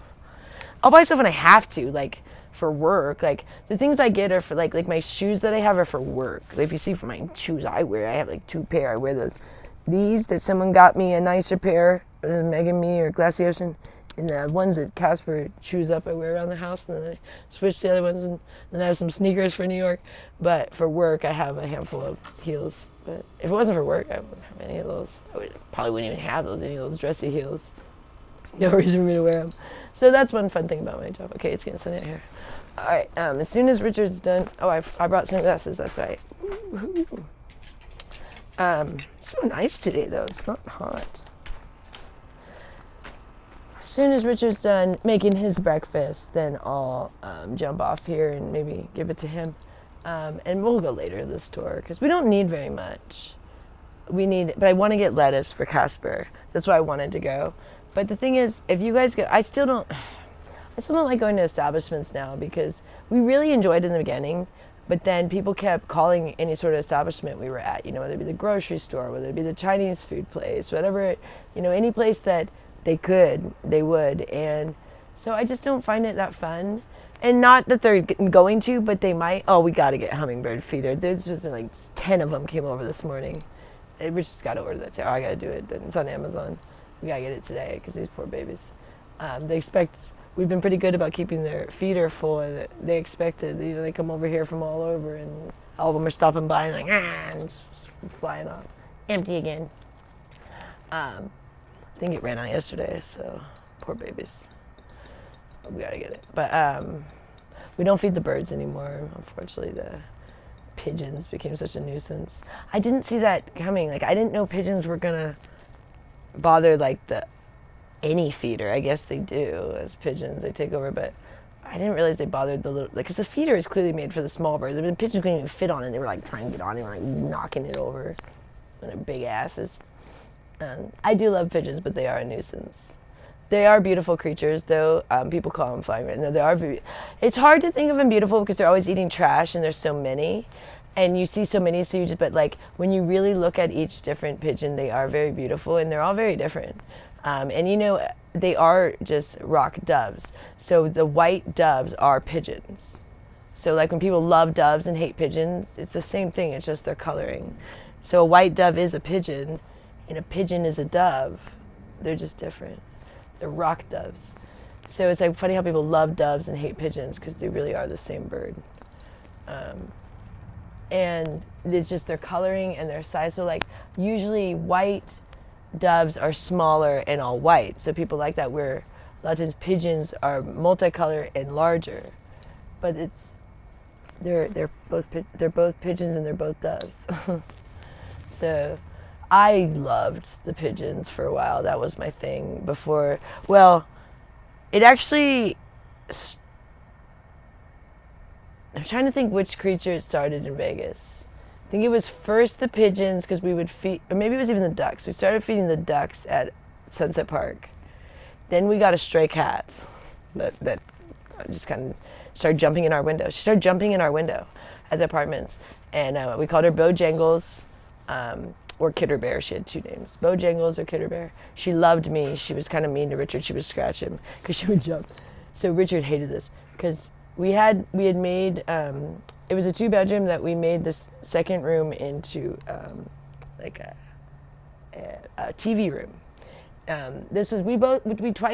We actually like 3 times had 2 bedrooms. One time we made one of the rooms into a TV room, and the second time we made one into a studio. But this time we made a TV room, so we would sit in we had these leather lounge chairs, and the cat would jump through the window that was right by Richard's, and so we were watching TV, and he would often be eating, because we were eating more junk food back then. We weren't on this diet. This was like in like 2015, 2014 even. 2014, not 2015. So the cat would jump through the window, and Richard would be eating, and she would jump right on all his food, and then jump over his food, and usually scratch him along the way, and then jump over to it, because I'd be in the other chair. And he'd be like, "God damn it!" And I'd be like, "Close the window then," because this cat would not if the window was open. But Richard always liked to open his window, and it didn't have a screen, so the cat would just jump right in. But he would get so mad, and I was like, "You gotta close the window then if you don't want it," because we couldn't get her to stop doing it. She was a stray cat that would just jump in our window. So we started feeding her, and she was really picky too. She wanted only this certain, she wanted beef, which is funny. She didn't like chicken. So we would get her these beef, it was like Meow Mix or something in the little can. And so we started feeding her, and then one day she just went about her way. But I really liked her. She would come sit in my lap, but she was kind of mean. She had a mean side, so she'd scratch you sometimes, but she was usually pretty sweet with me. She would sit, but that was and then I started feeding the pigeons at the apartments, and they didn't like that, so I got in trouble with that. And then we started feeding bunnies at this one apartment that they lived in a field next to the apartments. And I loved that. And there were squirrels and bunnies and birds over there. So I would get up every morning and feed all of the bunnies and squirrels and birds, and it was just, I was so happy. And then this was up to 2019, and then they tore down the bunny hut. It was an abandoned hotel or abandoned motel. so it was, like they had like the little thing with the offices where all the bunnies were living, and that was like the only place left. Everything was like, had been like bulldozed down or whatever, but there was just the office building was left. So the bunnies were living in this office building, and then they got rid of it because they were going to build something there, and then the pandemic happened, so they didn't even build anything. But I was devastated because all the wildlife had to scatter, and I got really depressed actually because we were still living there. This is right before we went to Panama, and it really upset me because I'm very connected with animals, and what was really upsetting is they never built anything there, so it's still just abandoned. So they didn't need to do that. They were going to build something, but then the pandemic hit, so they couldn't. And I was like, man, you tore down that for nothing. Because all these wildlife were living in this little abandoned office building of an old motel, and it made it their little home. I was really upset. And then we went to Panama, and in Panama, I didn't feed any animals, but we were obsessed with, they had these raptors that would fly by. Oh my gosh. So we'd film these raptors. So there's always been some animal that we were really focusing on. Those were amazing. So we'd go to the roof. You can go to the roofs in almost any place in Panama.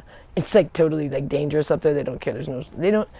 It'd be very hard to sue in Panama. I don't even think they have so they have very dangerous things. There's huge holes in when you're walking in the middle of the sidewalk that you don't notice and you fall right into. There's you go to the roofs that are like all electrical stuff up there. They don't care. You can go up there. There's often pools up there, but the pool area usually is like a little bit more, safe. But then you're always able to go to like the other areas of the roofs, like you shouldn't be able to go as a hotel guest or the condos or whatever. Yeah, they don't really, like in America, have somebody like, oh, don't go there, not safe, the Animal Patrol. Panama's like, if you're gonna hurt yourself, you go right ahead, be our guest. So we would go up to the roof and film the raptors on all sides. So we'd go where the pool was, but also in this other, because you could go to the entire part of the roof of this condo building, and there's amazing, and they would come really close to you. These amazing raptors, they're huge, these birds. And then, and so I just have always really, really liked wildlife. And this place has always had bunnies. They've always had tons of bunnies. When we used to come to visit Gloria once in a while, we'd always see bunnies. And it always made me happy. They would just always run around. This place has always had bunnies. So I love the bunnies here. They're just adorable. They're really cute here too. The cutest bunnies I've ever seen are in this neighborhood. Because the ones that I used to feed were much bigger, actually. They were really big bunnies. They were more like Casper size. They were wild bunnies that were more like Casper size. They were big. These guys are tiny here. They're just tiny little bunnies. They're so cute. They're called desert cottontails, I think.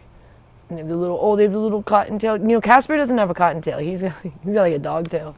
These guys have the little cottontail. Oh, it's just, they couldn't be just more perfect, cute bunny in this neighborhood. They're just the cutest little bunnies. And I love this neighborhood. And they have coyotes too. And so it's a good neighborhood. It's getting hot though. I'm gonna go inside soon. I think that Richard's almost done with breakfast. But so it is day 11, no alcohol, and day 8, no sugar. I did good last night, but I ordered a horrible steak. Other than that, it was a win. It went well. It was a good dinner with with my client. I don't go to dinner normally with clients, but I do go with this client, and I was stressed about it, but I stressed more than I needed to. I really overthought it. It was not a big deal at all to just say I wanted to do the protein, and the alcohol I knew wasn't going to be an issue because he doesn't drink. So that was an easy thing. That was more like I just didn't want to even have to get this menu away from me. I don't even want to think about it. But I am a little disappointed with the steak I chose. But other than that, it was simply. They're all commenting on how good your hair looks today. Oh, thank you. Really, I did really. Your skin. Oh, I did not shower, so. No, it's not that. They thought they were saying that your skin looks great. It must be the sun or something. Well, the lighting is better in here than outside than inside. That's why I keep saying our lighting inside is really bad in this house. So when I go to New York, I always look better too, because the lighting is really good in New York, where we have really bad lighting in this house. It kind of makes it almost makes you look as bad as possible right inside.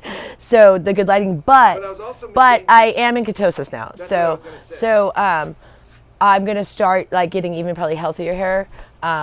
as long as I stay away from the sugar. I'm a little bit nervous in New York. I'm really hoping that if I do have an issue of not being able to make my burgers, that I make smart decisions of trying to find the best protein with the least amount of sugar, because the issue, like I said, in New York is a lot of the things are saucy.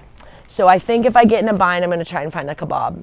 The problem is those are even hard to find in certain areas. So certain areas have certain things in New York. Like certain areas have a lot more food carts than other areas. Certain areas have more restaurants. In Manhattan, I don't know if you guys know that there's these different, like Hell's Kitchen is all restaurants, you know, and then you have like Times Square is all those billboards, you know, you got downtown is the financial area, so it's more like, you know, you got the New York Exchange down there. You got upper is more just all residential. The higher up you go, you start to get more and more residential, so there's just not a lot of restaurants. So if you're staying in the uppers, like upper, like above, like, you know, like I'd say, you know, above 50 and up, you're not getting much you're not going to have food carts, you're not going to have as much, occasionally, but they're a little bit fewer and far between. Down by, because the food carts are where you get the kebabs. Like, I don't go in a restaurant. If only it'd be a fortune to go in a restaurant in New York and probably take forever. But like I said, the ones that already have like the prepared food in the restaurants, you know, where you go in and it's kind of like buffet style, where it's not like buffet where all you can eat, it's pay for by the pound thing. But you know, it's the buffet style where you help yourself and then they weigh it. Those always have tons of sauces, and it's rarely ever beef. It's usually like chicken or pork.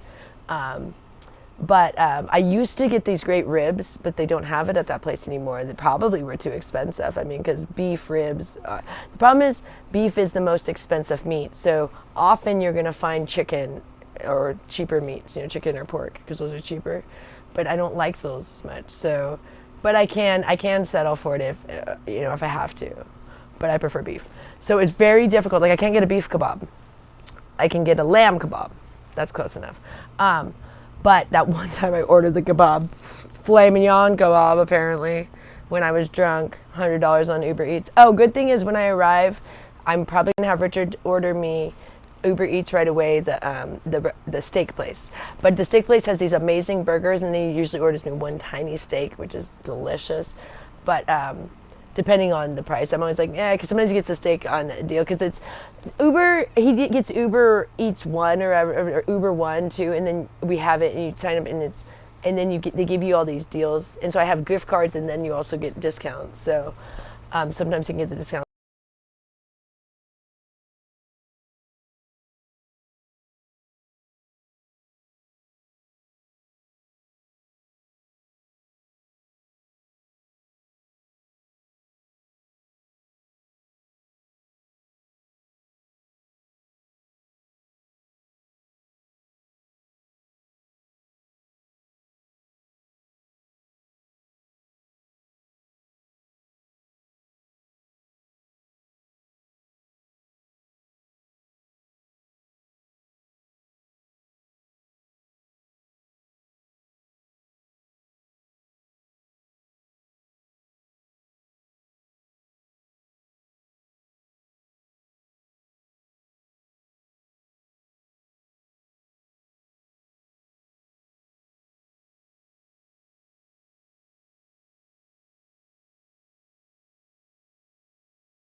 What's up, guys?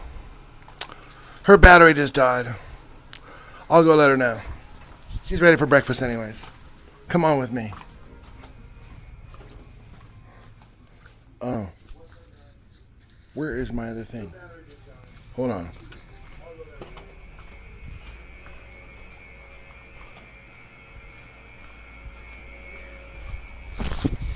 Okay. Your battery just died, so it's breakfast time for you. Time to go. Grab this phone here. Let me grab. Yeah. Did you make yours? Did I make mine? Yeah, of course I made mine. Wait, no, you ate yours, or did you already? Yeah, I did. Oh, you ate? Okay. Do you want this, or are we switching mics? We're switching mics now. Okay. We're switching mics. Okay, I'll take all my stuff in. Okay. You take this. You're gonna need this. Let me get this. I can take that one if you need. Yeah. Take this.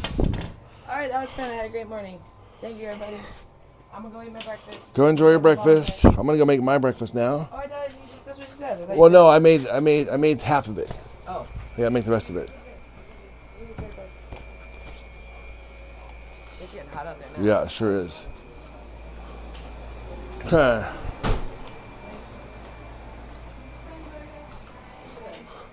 We're getting all our medical stuff figured out right now. Oh, good. For next month. We want to get her to the doctor. Yeah, we need to do that. Oh, this one is really hot. Oh, there's Casper. We gotta get him lettuce soon. He's eating a tiny bit of that little lettuce. He's like, at the end of that lettuce, like, excuse me. It's like, excuse me. This is really hot. Your phone got really hot out there. Well, yeah, that one really gets hot because it's broken. I got to get it fixed before you go. It's really hot. We gotta make an appointment really soon. Yeah. It's 11 days till I go. Yeah, 11 days. So we gotta get that done because they're probably they might keep it for a day. Okay. Oh, guess who's out? I know he wants lettuce. Yeah, he wants his lettuce. Do we have any? We have to go shopping. Okay. Okay. Well, have your breakfast, and we'll go after that. Let me chat. Hey, thanks, man. Yeah, but listen, Nick, Deb, I appreciate you trash talking me because you know. Hi, Moy. Hold on. You're my Moy, man.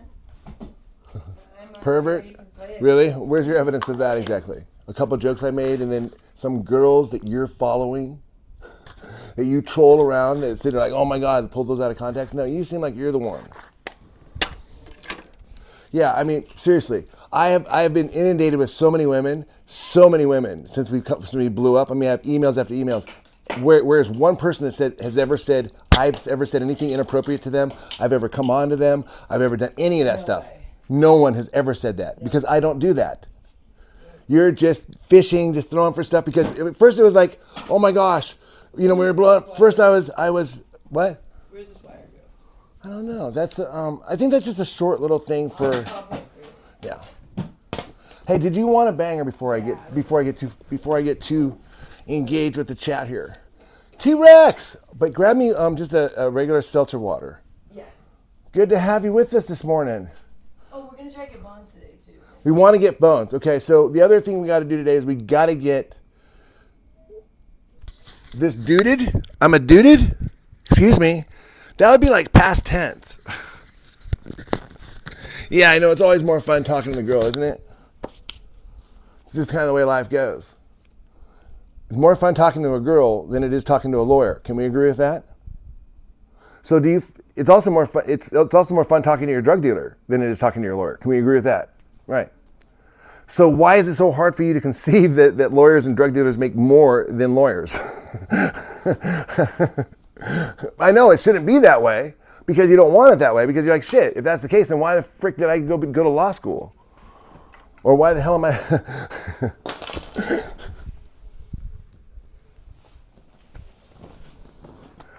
Okay. We are watching Big Brother 27 right now, and we are right in the midst of it. And what that means is that this is the second week of eviction. Wait, did they evict someone already? They evicted. We got Shay. Oh, they evicted Shay. Shay got evicted. Do you guys do Big Brother? Are you familiar with Big Brother?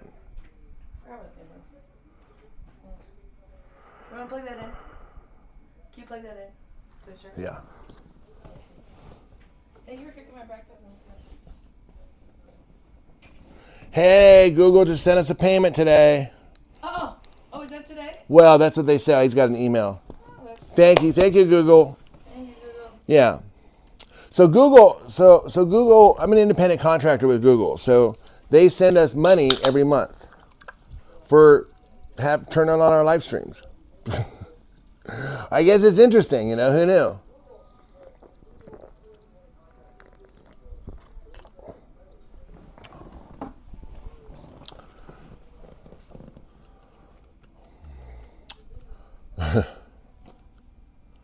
Are you talking about her vocal fry? Are you asking like why her vocal fry doesn't like fluctuate and whatnot? I don't know. It's kind of something changed. Like around after COVID, something about New York. She used to have like a really mousy, cute, girly voice that she would use on stream. But after New York City, it just got.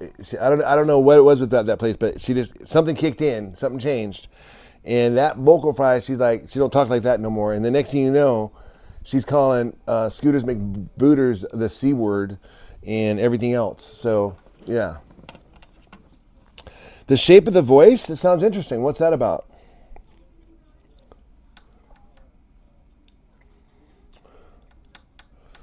Man, how many turkeys we didn't get this year, do you think?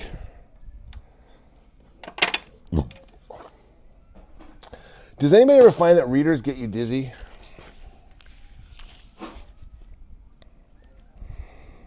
I hate that video. I can hear it in the background. Nah, I'm a rambling marathon. That's got to be the longest one I've ever heard. Oh, Joy? Then you must be new here. I cut her off because the phone overheated. If you thought that was a rambling marathon, you have no idea. I mean, that was one of the reasons why I started documenting this about 10 years ago. Because, and I have hours of her rambling. A lot of it got lost, unfortunately. Got lost in the... Oh, you talking about my blogs I did about during the pandemic every day. Those are still out there. She would talk for about 5 hours a day. Scooters McBooters donated the Christmas bush one year.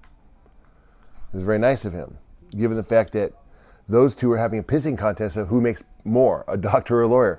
As if, I'm not sure why he's so obsessed with it. He's like, I mean, is it that like, well, if I could make more money doing that, then why did I become a doctor? Is that what's going on right now? I know it's not, at least, on the cranium.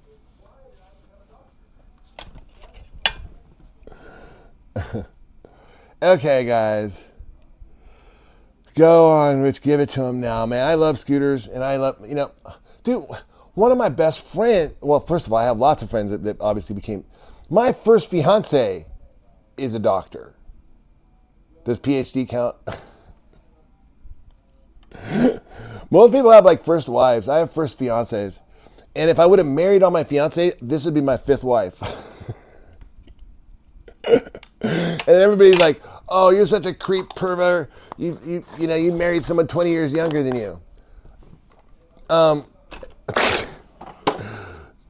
Not when I was 20. I was 50. The difference, you know what I mean? And when a 50-year-old, okay, if a 30-year-old marries a 20-year-old, that's called a loser, right? But a 50-year-old marries a 30-year-old, that's called a winner. Because a 30-year-old is not going to marry a loser 50-year-old. Ever. There's just no way, no how. And that's why they try to twist it around. They try to smear me somehow because they can't accept the fact that, well, I'm winning every single day. They're like, oh, but your views are down. We get more views than you. Well, yeah, if I was competing with you for views, then yeah, that would be the case. However, the world doesn't judge me on how many views I get when I walk out the door. They just don't. I mean, I know you think they do in here, but they don't. So there's other areas that maybe that we're working on that you're not even aware of. So engrossed in this nearly flooded moth flat. I'm not sure what that means. Hey, good morning, Sugar Skull. Oh, my goodness. Yes, let's start off positive. We can fight later when we have something to fight about that's new. But let's just start the day fresh. Let's Westworld this thing. You know what I mean? Things are good. You know I got Gloria on right now? Guess what I got Gloria doing? Making sure that we have that appointment with her doctor so she can go meet and go over that A01C I took her to get about a month ago. Remember that? It was such a big deal. They did, I don't know. Anyway, so that's what we're doing next. So anyways, that's all I'm saying. I'm not asking for any sort of like award or medal on that, but I'm just saying that I'm doing that's progress. Boo Boo Chi.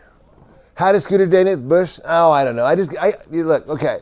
One of the things that my dad was really good at, so my dad, okay, whether you believe me or not, you can believe this. My dad was a chief financial officer. I forgot about your food. I know I haven't really cooked it yet though, so I'm not really hungry. Kind of way out. That Hot dogs sitting on the thing. What do you do with them? those are gonna go in my eggs in a minute. You're gonna finish it though, right? Yeah, a little bit, but not right now, right? Well, I mean, you just left out there. I might eat it a little bit.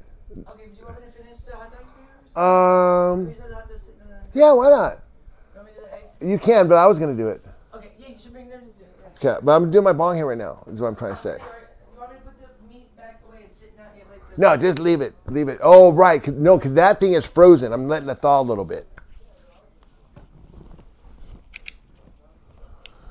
This is Richard.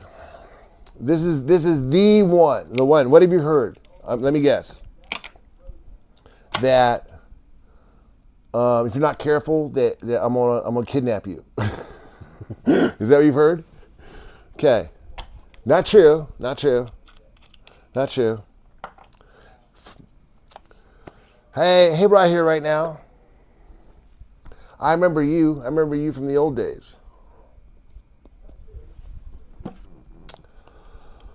Addicts, actually, you know, one of the things is that we're breaking the addictions. Starting with the core addiction, which is, for a lot of people, it's sugar. I'm guessing you consume a lot of caffeine and sugar. I'm happy to go to sleeping situation. Hey, good. Oh, thank you. Look at that. Okay, look, we don't gotta be best friends, but I worked hard on that, you know, and I know it took a second, but you were really on me, but there's, you know, I was getting it done, but I appreciate it.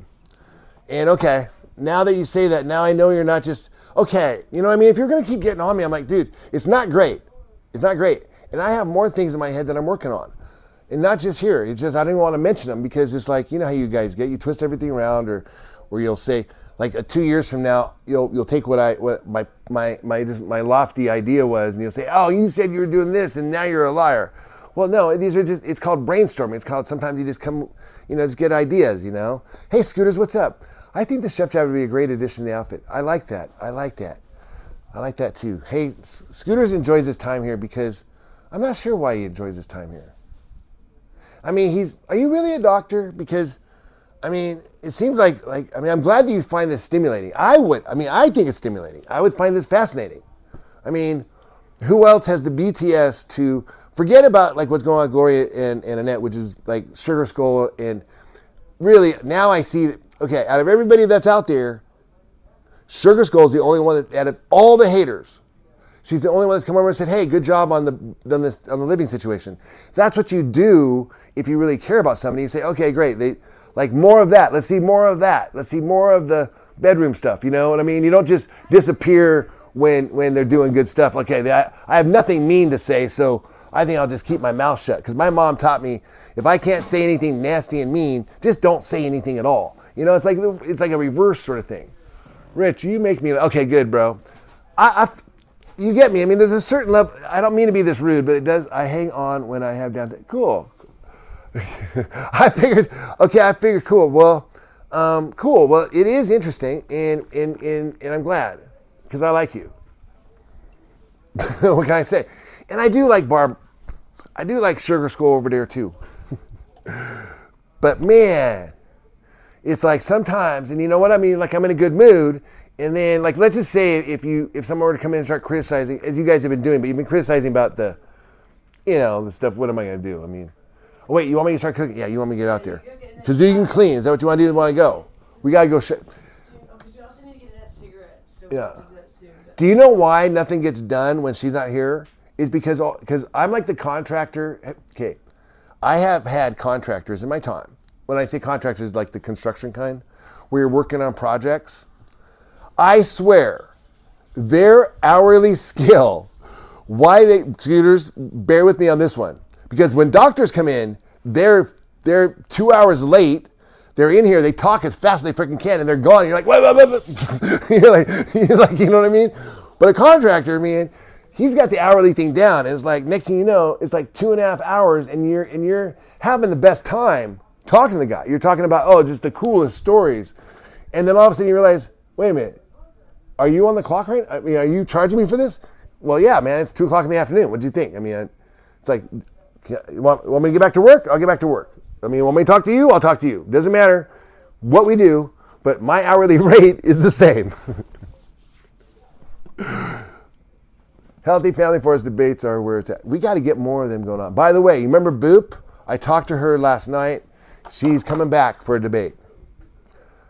Contact our doctors by the minute. They bitch about doctors. Well, they don't really bitch about doctors, but they bitch about lawyers, right? And lawyers charging. Why don't they bitch about contractors? Jeez.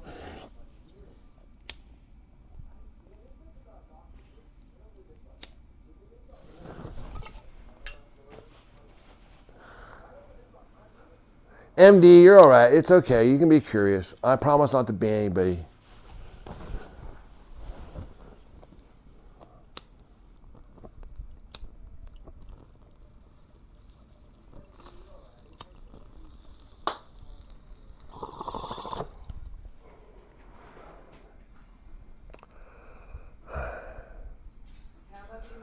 Yeah, it's actually the room out there is pretty nice for Gloria. Wouldn't you say, Joy? I'd like to do a big. Yep, we're coming right now. I'm waiting for you. We got that up. Also, the whole place is cooler. The whole house is cooler now. It gets cold at night.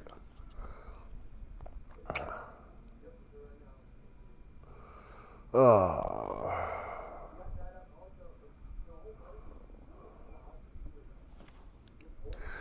Yeah, so I guess Sugar Skull, she had faith in us.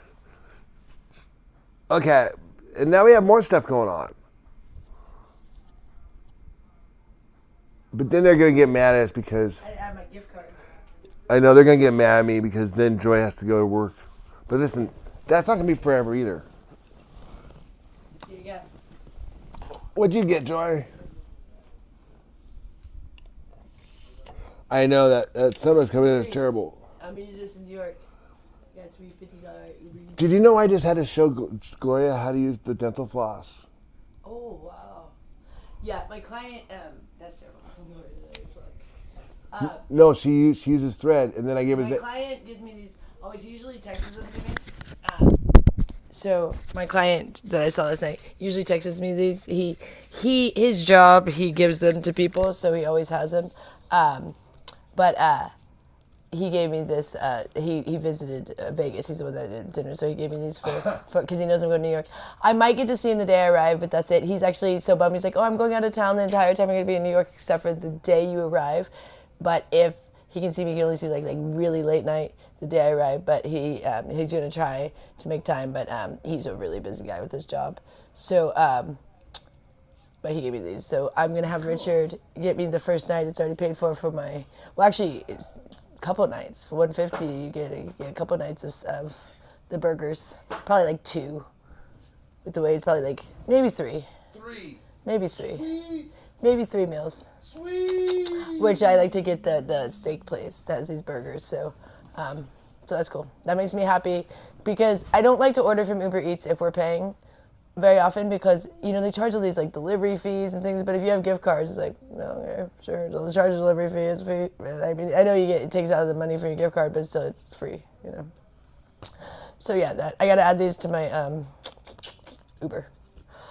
But that's good, and do you have a banger ready for me? And then I'm gonna eat my burgers. I haven't eaten them yet. I really like this purple lighter. Has anyone ever seen a purple lighter?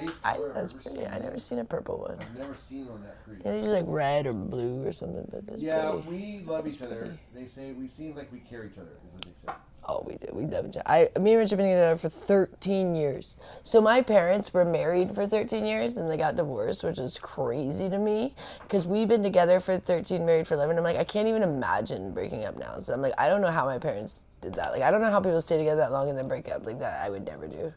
When me and Richard got married, both of us were not people that wanted to necessarily, well, he wanted to get married, but then he had kind of given up. Like, he was kind of like, I don't know if I want to anymore. And then I didn't really care if I ever got married. I really didn't. It was not a priority to me. So when we got married, we decided because we were like, we're going to do this forever. Like, we were like, neither of us really cared to get married, but we wanted to get married more to just verify that we were going to be together forever. That's the only reason why we really got married, because we didn't really care about the marriage stuff. That's why we just got married in Vegas. It wasn't really that important to us. But then once we got married, it did make us feel better. Like we cried at our wedding. It was like really touching, and it did really change getting married. So if you're just with someone for a long time and you never get married, like it makes a big difference when you do get married. I don't know, something about that. Come on over here. Yep. Here she comes, guys. We were together for like a year and a half or 2 years before we got married, right? Something. Oh, Casper. Good morning, Josh. Where is it pointing? Is it pointing towards you? Because I'm about to do this. What is it? Make sure it's not pointing to me because I'm about to do the bong. No, it's not on you. Okay, good. Someone asked me what your job was. They said she's lady of the Entertainment. night. She's lady of the night. And Josh said, well, or day, or middle of the morning. I'm an entertainer. Yeah, she's an entertainer. It's really what it really is, more entertainment than anything else. It's a better way to describe it. It is for you. Okay, let's go.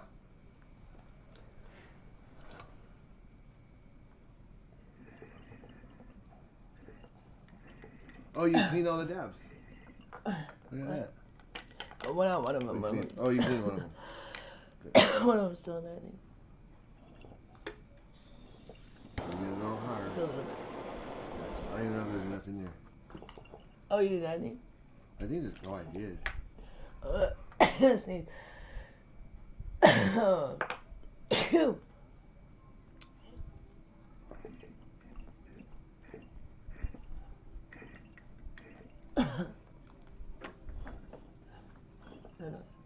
All right. I'm finally happy. We got drunk and woke up married. Pretty much. We were sober. Well, no. We had been drinking. We stopped drinking before we got married. We got drunk for about 2 years and then got married. No, but we stopped drinking December 25th, 2013, and we got married January 1st, 2014. So we had just recently stopped drinking. Right. So basically, when I met her, When I met her, it turned into like a 3-day drinking binge. Like with her, because everybody lived in the building. We were like, da da da, and so, and then 2 years later, we quit drinking on Christmas Day, and then said, hey, we got sobered up long enough. Let's get married. She said, okay, great, and we got married, and we stayed sober pretty much for a long time. For like 2.5 years. About 2.5, like real sober, like no weed, because we hadn't even bought a bong. I never even bought a bong before. I didn't even know how to smoke weed at all. Until 2016. Not until they legalized it in 2016. And then that's when we learned how to smoke weed. So we were just talking earlier, we were just reminiscing about... But the first experience was July 4th in Aspen. Our first experience was July 4th in Aspen. I don't know why Joy just doesn't stay on the camera. She remembers everything so much better than me. Look at my hair, you guys. It's kind of messy. But it's getting better, it's getting thicker. It's getting a little thicker. Okay, guys, I'm gonna let me do this, and then. You gotta finish your breakfast. Hey, Sugar Skull, I'm glad. Listen, I'm glad you're human, man. Shit, I was really wondering because you do see there are people out there that literally just hate us. Okay, so it doesn't matter what we do. They're always okay. If we start winning, they just disappear. And that's fine because they weren't really our supporters. But I was kind of wondering why you were like hanging around so long. And Triggerman, who's not a supporter no more, also said that you were one of the good guys. And I was like, I know, but God, she makes me so freaking mad. I'm sure you're going to get mad at me later, too. You're going to be like, I'm sure it's not the end of it. I'm not expecting a free pass from day on. I'm just going to enjoy the moment, and we're just going to laugh and shake off some of the things that were said. If we can do that. Hey, He-Man, check it out.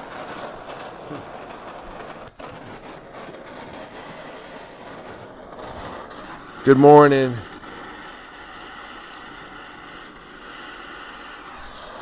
Thanks for coming in and saying hi. I appreciate it. I don't hate you. I'm just concerned for you. Well, thank you. I appreciate that, Curious George. But listen, at what age do you stop being concerned about someone? I'm not hurting anybody. If anything, I'm helping people. And if anything, I don't know. He-Man and I, we we've been fighting, but we also have a story of reconciliation. You know, I mean, where people can fight and maybe not like each other, but later on, like make amends. Yeah, work out their differences, which is, I think, much more important than just always getting along.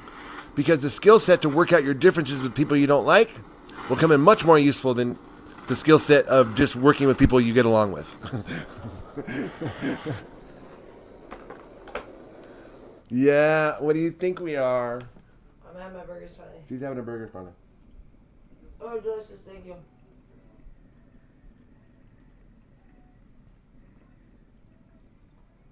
So back to our stories. We were just talking about, like, earlier when we bought our first bong together. I mean, who does that? Who has that story?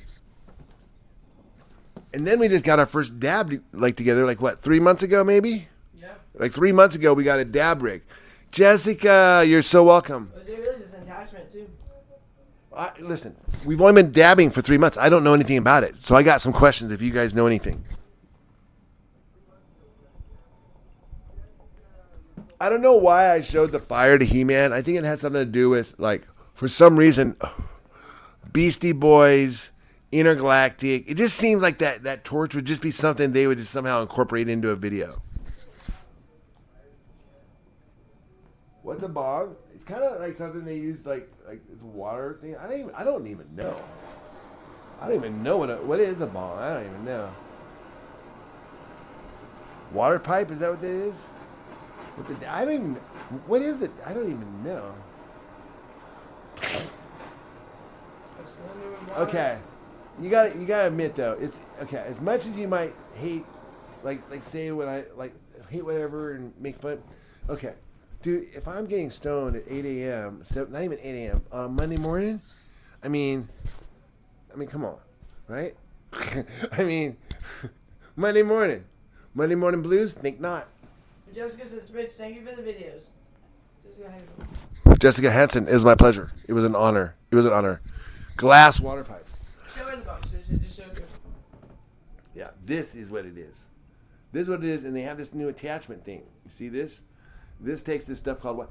What's the difference between wax and shatter, and why would you want one or the other? Like, why would you want like sugar or batter or wax?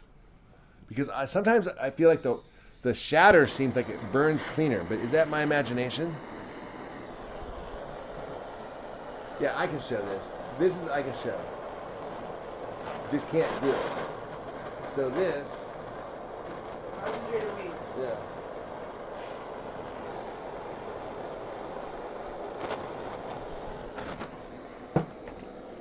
Explain to them it's concentrated weed. So Jessica, you live in San Francisco and you seriously didn't know what a bong was? That's weird. I mean, not weird. That's cool. I mean, that's weird in a cool way.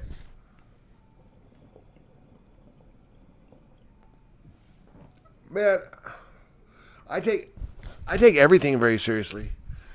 So it wouldn't matter if it's weed or whatever I'm doing. I always take it very, very seriously. Whoa. I kind of feel like it's kind of kicking in.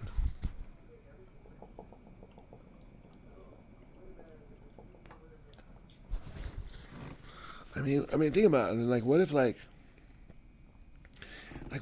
the future, they discover this had like some sort of medicinal value to it. You know what I mean? Like, wouldn't that be weird? It's a different form, different process. Devs, I like sauce and crumble shatter. It's just, but listen, okay, yeah, but the shatter is really hard to stick on this thing here. Right, because it's my shatter. It's basically like I agree with that. Yeah, her throats are getting a little fried from that. You got what they said. People said you sounded like today. They're like, oh my God, it's Tara Reid from your voice. Oh, no. Or the other one was you got Lindsay Lohan too. Yeah, Lindsay Lohan and Tara Reid. I said funny because they all had the same eating disorder. I gotta recover after all the damage I did. Completely illegal in Alabama? I would say so. I mean, think about it. Before I started smoking weed, I was obsessed with getting a job. I'm sorry. It's kind of partially true, but I'm making a little bit fun of myself. But I mean, I'm not sure if the weed had anything to do with it or not. But then when I started smoking, what happened was I just started doing shit I wanted to do. You forgot about your hot dogs up there. I didn't really forget about them. I had that big. Didn't you give me a big bowl of soup this morning? Yeah, you cooked them. I cooked them because I was going to make an omelet for Gloria, but then she said she didn't want any breakfast yet either. I was going to make it for Gloria. Oh, And then hot dogs? hot dogs with the eggs, like eggs and sausage. We don't have no sausage left, so I'm going to do eggs and sausage. Made 'em. And then she said, "Oh, I'm not really hungry. She just wanted the tea right now." I said, "Okay." She said her stomach wasn't really feeling like anything, and so I said, "Okay, let's wait." And then now I'm here. Actually, that's what happened. I thought you made them for yourself and you just left them out there. Why didn't you make those hot dogs? Okay, that's kind of what I do. I melt it, but I didn't know if that was the way you're supposed to do it. I didn't know if there was another tool, if there was a pair of tweezers or something that maybe I should be looking into. 710 is oil backwards. Oh, I know. I got called a 304 the other day. What's that? Well, it's when you type it in upside down backwards on a phone. What does it say? On a calculator? I don't know. What it would be. 304. HOE. You know, okay, you think, okay, Jay Razors, what's worse? That, what you just said, he said in Alabama, you'll be in a slammer, they'll send you to jail if you had one hit of weed. It's so totally illegal. Okay, is that bad? Or is it bad that like in 2014, if you came from California to Nevada to Las Vegas, driving with weed and you got pulled over with less than an ounce of weed, it was a felony. You're looking at 20 years. Okay? That was in 2014. But then in 2016, they legalized it. Now,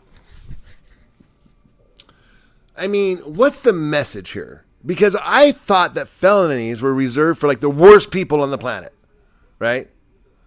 So, like, you know what I mean? It kind of like, that's part of the reason why I'm a little bit like, if you want to know why some of my beliefs are the way they're a little bit like obscured, is because of my experience with this government, on this planet Earth. You know, it's like I was taught one thing one way, and then that was a lie.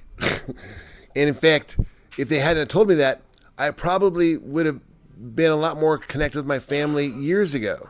You know. Imagine if you didn't smoke so much weed and you could live up to your potential. Okay. Oh, that's hilarious. Joy. That's hilarious. What? Joy. Let me in. Okay. So here's the thing. When you're talking to someone who's 60 years old, right? And you say, "Hey man, listen, here's what you can do to live up to your potential." That's not something that like a 60-year-old would really attain to. You know? Because, first of all, Joy, what were you going to say? What's your response to that? I'll get Joy's take. With Florida, a quarter was oh, man. Here's why. The reason why I said it's worse, because why is it that, like, one day, like, the people who are buying this stuff are the worst people and felons, and we're locking them up for 20 years in prison? Okay, and then the next day, those people are funding our schools. Like that shift, that line that they kind of drew, like, just made me say, wait a minute. So what else is like that? And then guess what? You know what else I found out was? UFOs. Before the Pentagon agreed that there were UFOs, I captured them in November 2017. In December 2017, the Pentagon, for the first time ever, acknowledged that there was UFOs. And it was big news. You can't even get a clear train of thought? I can't? Well, perhaps, let me ask you this question. What are you smoking? Because if you're not able to follow what I'm saying, then that might have more to do with your inability to comprehend or your lack of attention. Are you drinking any coffee? Do you drink coffee? King of the swing. It sounds like you are a bully. first of all, just by your name. I mean, we all choose our names, or does the name choose us? You know, we get a thought in our head, or the one that maybe we do a bunch of alt accounts, and the one we end up on is whatever it is. But it tells us a lot about who we are. Like when you look back, you're like, why did I choose King of the Swing? I don't know.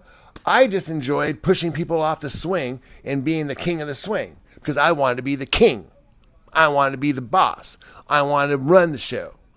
I mean, you're talking, and then we mentioned it's a swing, so we're guessing that, you know, this is an early desire from an early age, you know, that you wanted to rule the world. You wanted to be the king of the world.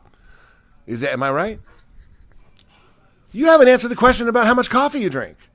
You talk about me deflecting. I asked you a very simple question. You could have answered that like 3 comments ago. You think that I don't follow the train of thought? Where are you? You can't answer a simple question. Well, how many cups of coffee have you had today? Look at you. Yeah, right. See, look at you. You can't even respond. You don't even know. It's like you were so far gone, you don't even know what you're saying. It's like you're the one jumping around. So anyway, point is you might be on, maybe it's perhaps, instead of the question about coffee, how much acid have you taken today? Have you had any acid? Hello. He's trolling me. Oh, I know. The attention that king of the swing, the little playground bully wants to get. No problem, because I was the guy who protected people from the bullies, because I was bigger. I mean, I've always been above a larger stature, but I've also never really been that, like, you know, connected to anything. But, you know, if a chance came to like do something like where I would see somebody bullying, like King of the Swing coming around here, I confront those guys. I don't run away from them. You'd be surprised how quickly a bully backs down when you call him out. Like King of the Swing can't even answer one question. Like, for example, Jessica, have you had any coffee today? Yes or no? Now watch. Jessica will be able to understand that, comprehend it, and respond to it.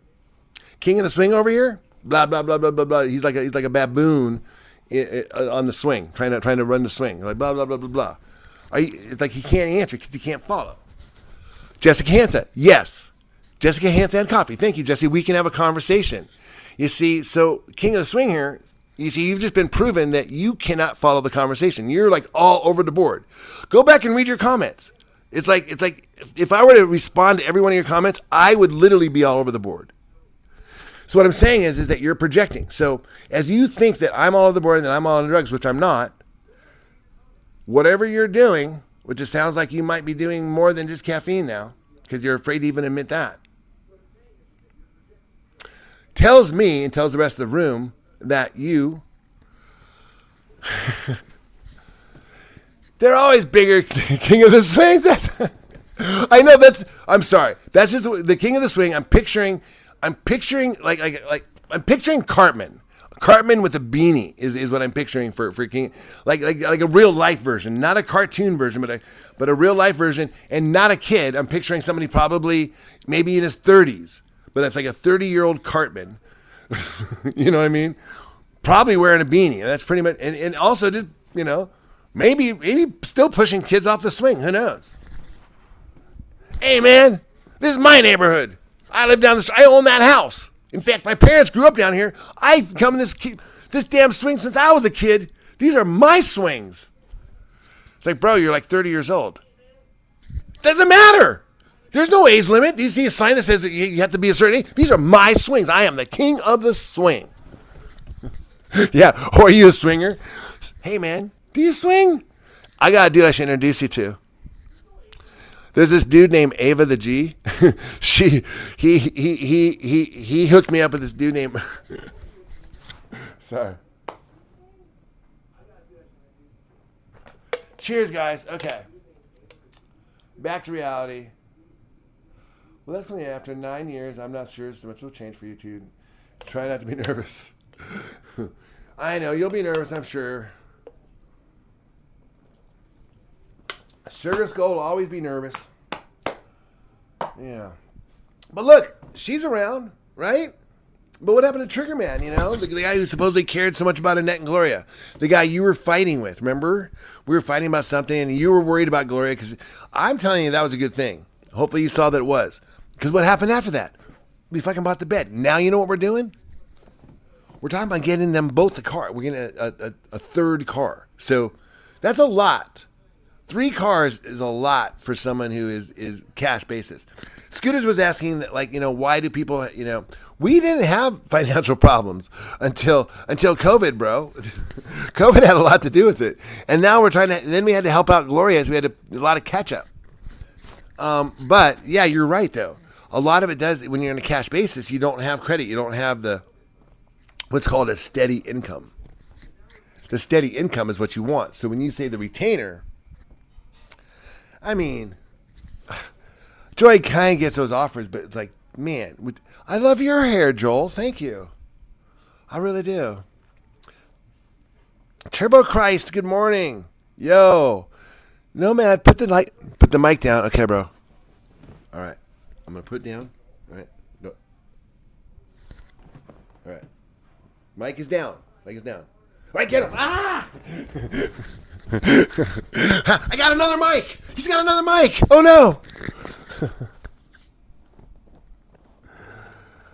no. Rich, I'm getting married. You're getting married? Oh, congratulations. No way. No way. That's great. Congratulations. I'm so happy, Jessica. Yeah. That's a big deal. Okay. Well, listen, guys. Joy's probably wanting me to finish up in there so she can do the kitchen. Oh, I just put in the bowl. I cleaned the kitchen. Oh, she already cleaned the kitchen. Okay, I'm going to wind up anyways, but yeah. We need to go get some lettuce. Hi, Turbo Christ. We gotta go get some lettuce. Oh, yeah, we gotta go shop. I gotta go shopping with Joy. Hey, Scooters. Listen, Joy wants to apologize because she found that doctors are very useful and they are very necessary on our planet. Joy, would you like to say something to Scooters, please? Joy, Sorry, Scooter. Joy, would you like to? Sorry, Scooter. We need doctors. Thank you, Joy. All right, guys, listen, I'm going to head out of here. MD, doctors. Now, do we need lawyers? Probably. No, but if there were no lawyers, we only need lawyers because someone else got a lawyer. But if they didn't have a lawyer, would we need lawyers? Like, if no one had a lawyer that came talk to you, would you need a lawyer to be, like, working out? Yeah, you probably would, actually, now that I think about it. Hold on, guys, let's get out of here. Because someone else got a lawyer. But if okay, kids. Oh, you want me to play guitar? Okay. Sure, why not? No, I'm coming with you. Like, if no one had one that can talk to you, would you need a lawyer? I'll just go. This is really a good of all things. I just want to grab the lettuce as the primary thing. And we need olive oil. I know that. We need olive oil and lettuce. Okay, well, I'm going to sign off anyways. Okay, guys. I want you to play guitar. No, I don't want to play a guitar right now. Okay, guys. We got stuff to do now. Listen, I would love... Okay. If I didn't have a job, then I could just sit here and play guitar for you guys. Obviously, I've got something going on because I got to go. Boss just told me I'm busy. So we will be back. Guys, hit the like, hit the subscribe. Thank you for joining us today. Turn me up a little. Little do you know, you're gonna hear this one. Sun shining. Yo. I don't hate players. I don't love the game. I'm a shot clock, way above the game. Be point blank with you, the game. I got all this work on me. I ain't come for play. You can show the little shorties how you pump and The dance. dog. Not to death.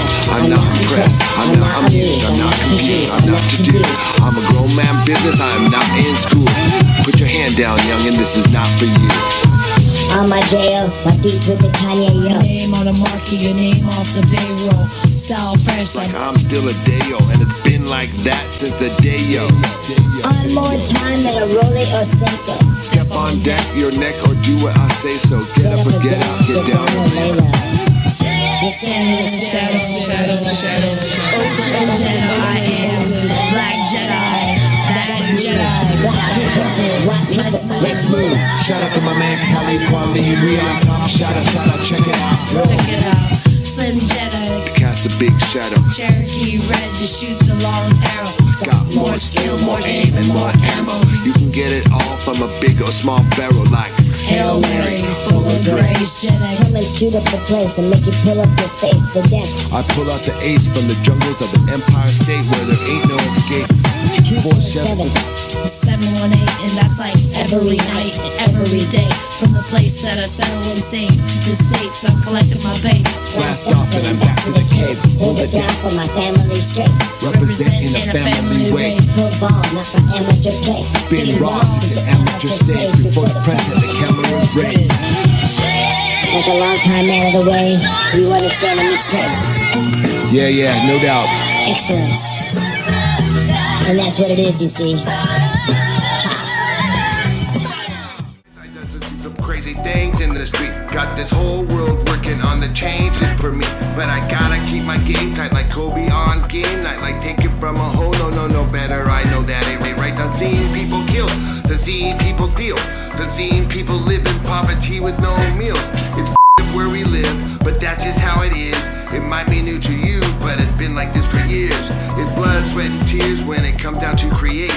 We try to save a net with our songs and we're baiting. We try to have things, but it's hard For the Jedi, so I'm praying and hoping to God we don't slip. You know it's hard out here for the Jedi when we trying to get this money for a net. A Mercedes and a gas money spent. Well, I have a whole lot of bitches talking shit. You know it's hard out here for the Jedi. when we trying to get this money for a net. Our Mercedes and the gas money spent. We'll have a whole lot of bitches talking shit. Man, it seems like I'm ducking, dodging bullets every day. Haters hating on me, enjoy for streaming all day. But we gotta stay paid, gotta stay above water. Couldn't keep up with our mods, that's when got harder. PDX is where we from, East Twain bound, where Jedis all the time end up lost and never found. Craters take us through things, leave a big headache. Graders hoping every night we don't end up being dead. We got a little bunny and a sister too. They've had the cops called from the folks on YouTube, but that's the way the game goes. Gotta keep it strictly Jedi, gotta keep my hustle tight, making changes for these women, Out yeah. out here for the Jedi. In my eyes, I done to see some crazy things in the street. Got this whole world working on the changes for me. But I gotta keep my game tight like Kobe on game night. Like take it from a hoe, no better. I know that it ain't right. Done seeing people killed, done seeing people deal, done seeing people live in poverty with no meals. It's where we live, but that's just how it is. It might be new to you, but it's been like this for years. It's blood, sweat, and tears when it comes down to creating. We try to save a net with our songs and